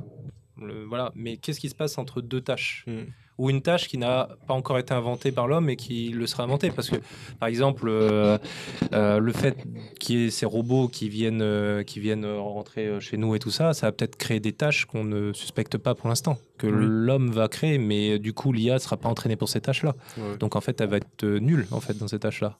Et bon, on saura l'adapter.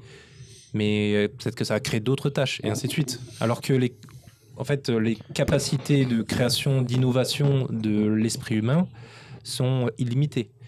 Et on ne parle même pas des différentiels d'énergie qu'il faut.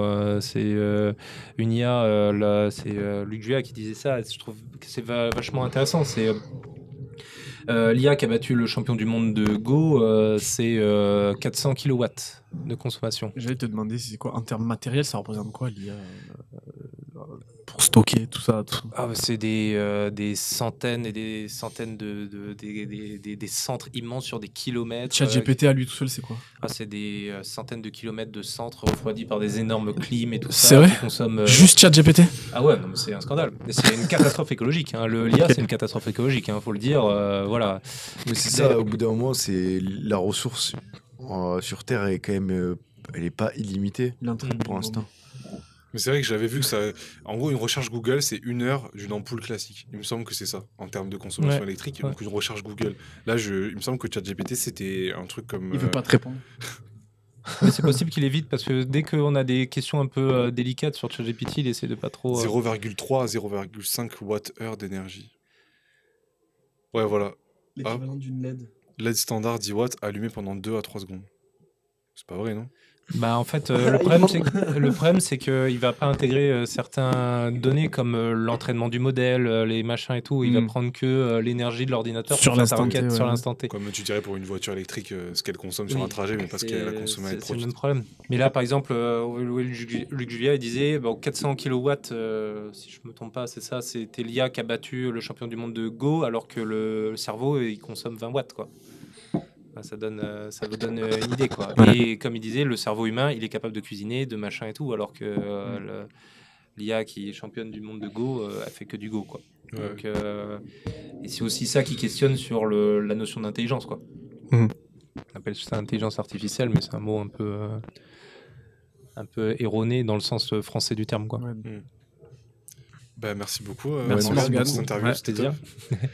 Et puis un petit mot de la fin pour les gens pour intégrer l'IA au quotidien, parce qu'il y a beaucoup de gens, je pense, qui réalisent pas que l'IA, ça va devenir... En fait, c'est pas une phase qui va passer, c'est un truc qui va devenir courant, en fait. Comment on fait pour l'intégrer au quotidien au mieux? Déjà, c'est de se former. Ensuite, vous pouvez rejoindre Il y a des maths sur Instagram. C'est ta page? Autopromo. Ouais, j'ai fait une page Insta de vulgarisation de l'IA. Où je fais des posts assez simples, assez vulgarisés sur les concepts de l'IA et des maths au sens large. En dehors de la blague, oui, c'est de se former, de se renseigner. Il y a aussi beaucoup aujourd'hui de sources et de solutions disponibles sur les réseaux, enfin sur YouTube et tout ça, pour apprendre à se former. Et surtout avoir beaucoup de recul vis-à-vis de ça. Pas se laisser happer par le message commercial qui dit « Waouh, c'est incroyable, ça va tout faire, machin et tout ». Donc c'est avoir du recul, pas être dans l'aspect alarmiste non plus, mais avoir du recul, se dire « Ok, pour l'instant c'est un outil ». Voilà, et ça va forcément changer des choses. C'est une nouvelle révolution industrielle, comme on a vu. Ça va forcément changer les systèmes sociaux et tout ça. Mais c'est pas la fin du monde. Ça va pas nous remplacer. On en est très très loin. Ça dépend juste ce qu'on en fait en fait. Exactement. Ça dépend ce qu'on en fait. Ça dépend comment on l'utilise et voilà. C'est comme une arme. Hein. Tu la mets au milieu des mains d'un tireur sportif. C'est pas pour autant qu'il va faire un attentat. Ouais, pareil. C'est ça. Merci beaucoup. Merci beaucoup. Avec plaisir. Et espérons puis, que ça vous ait plu. au prochain épisode. Ouais. Ciao tout le monde.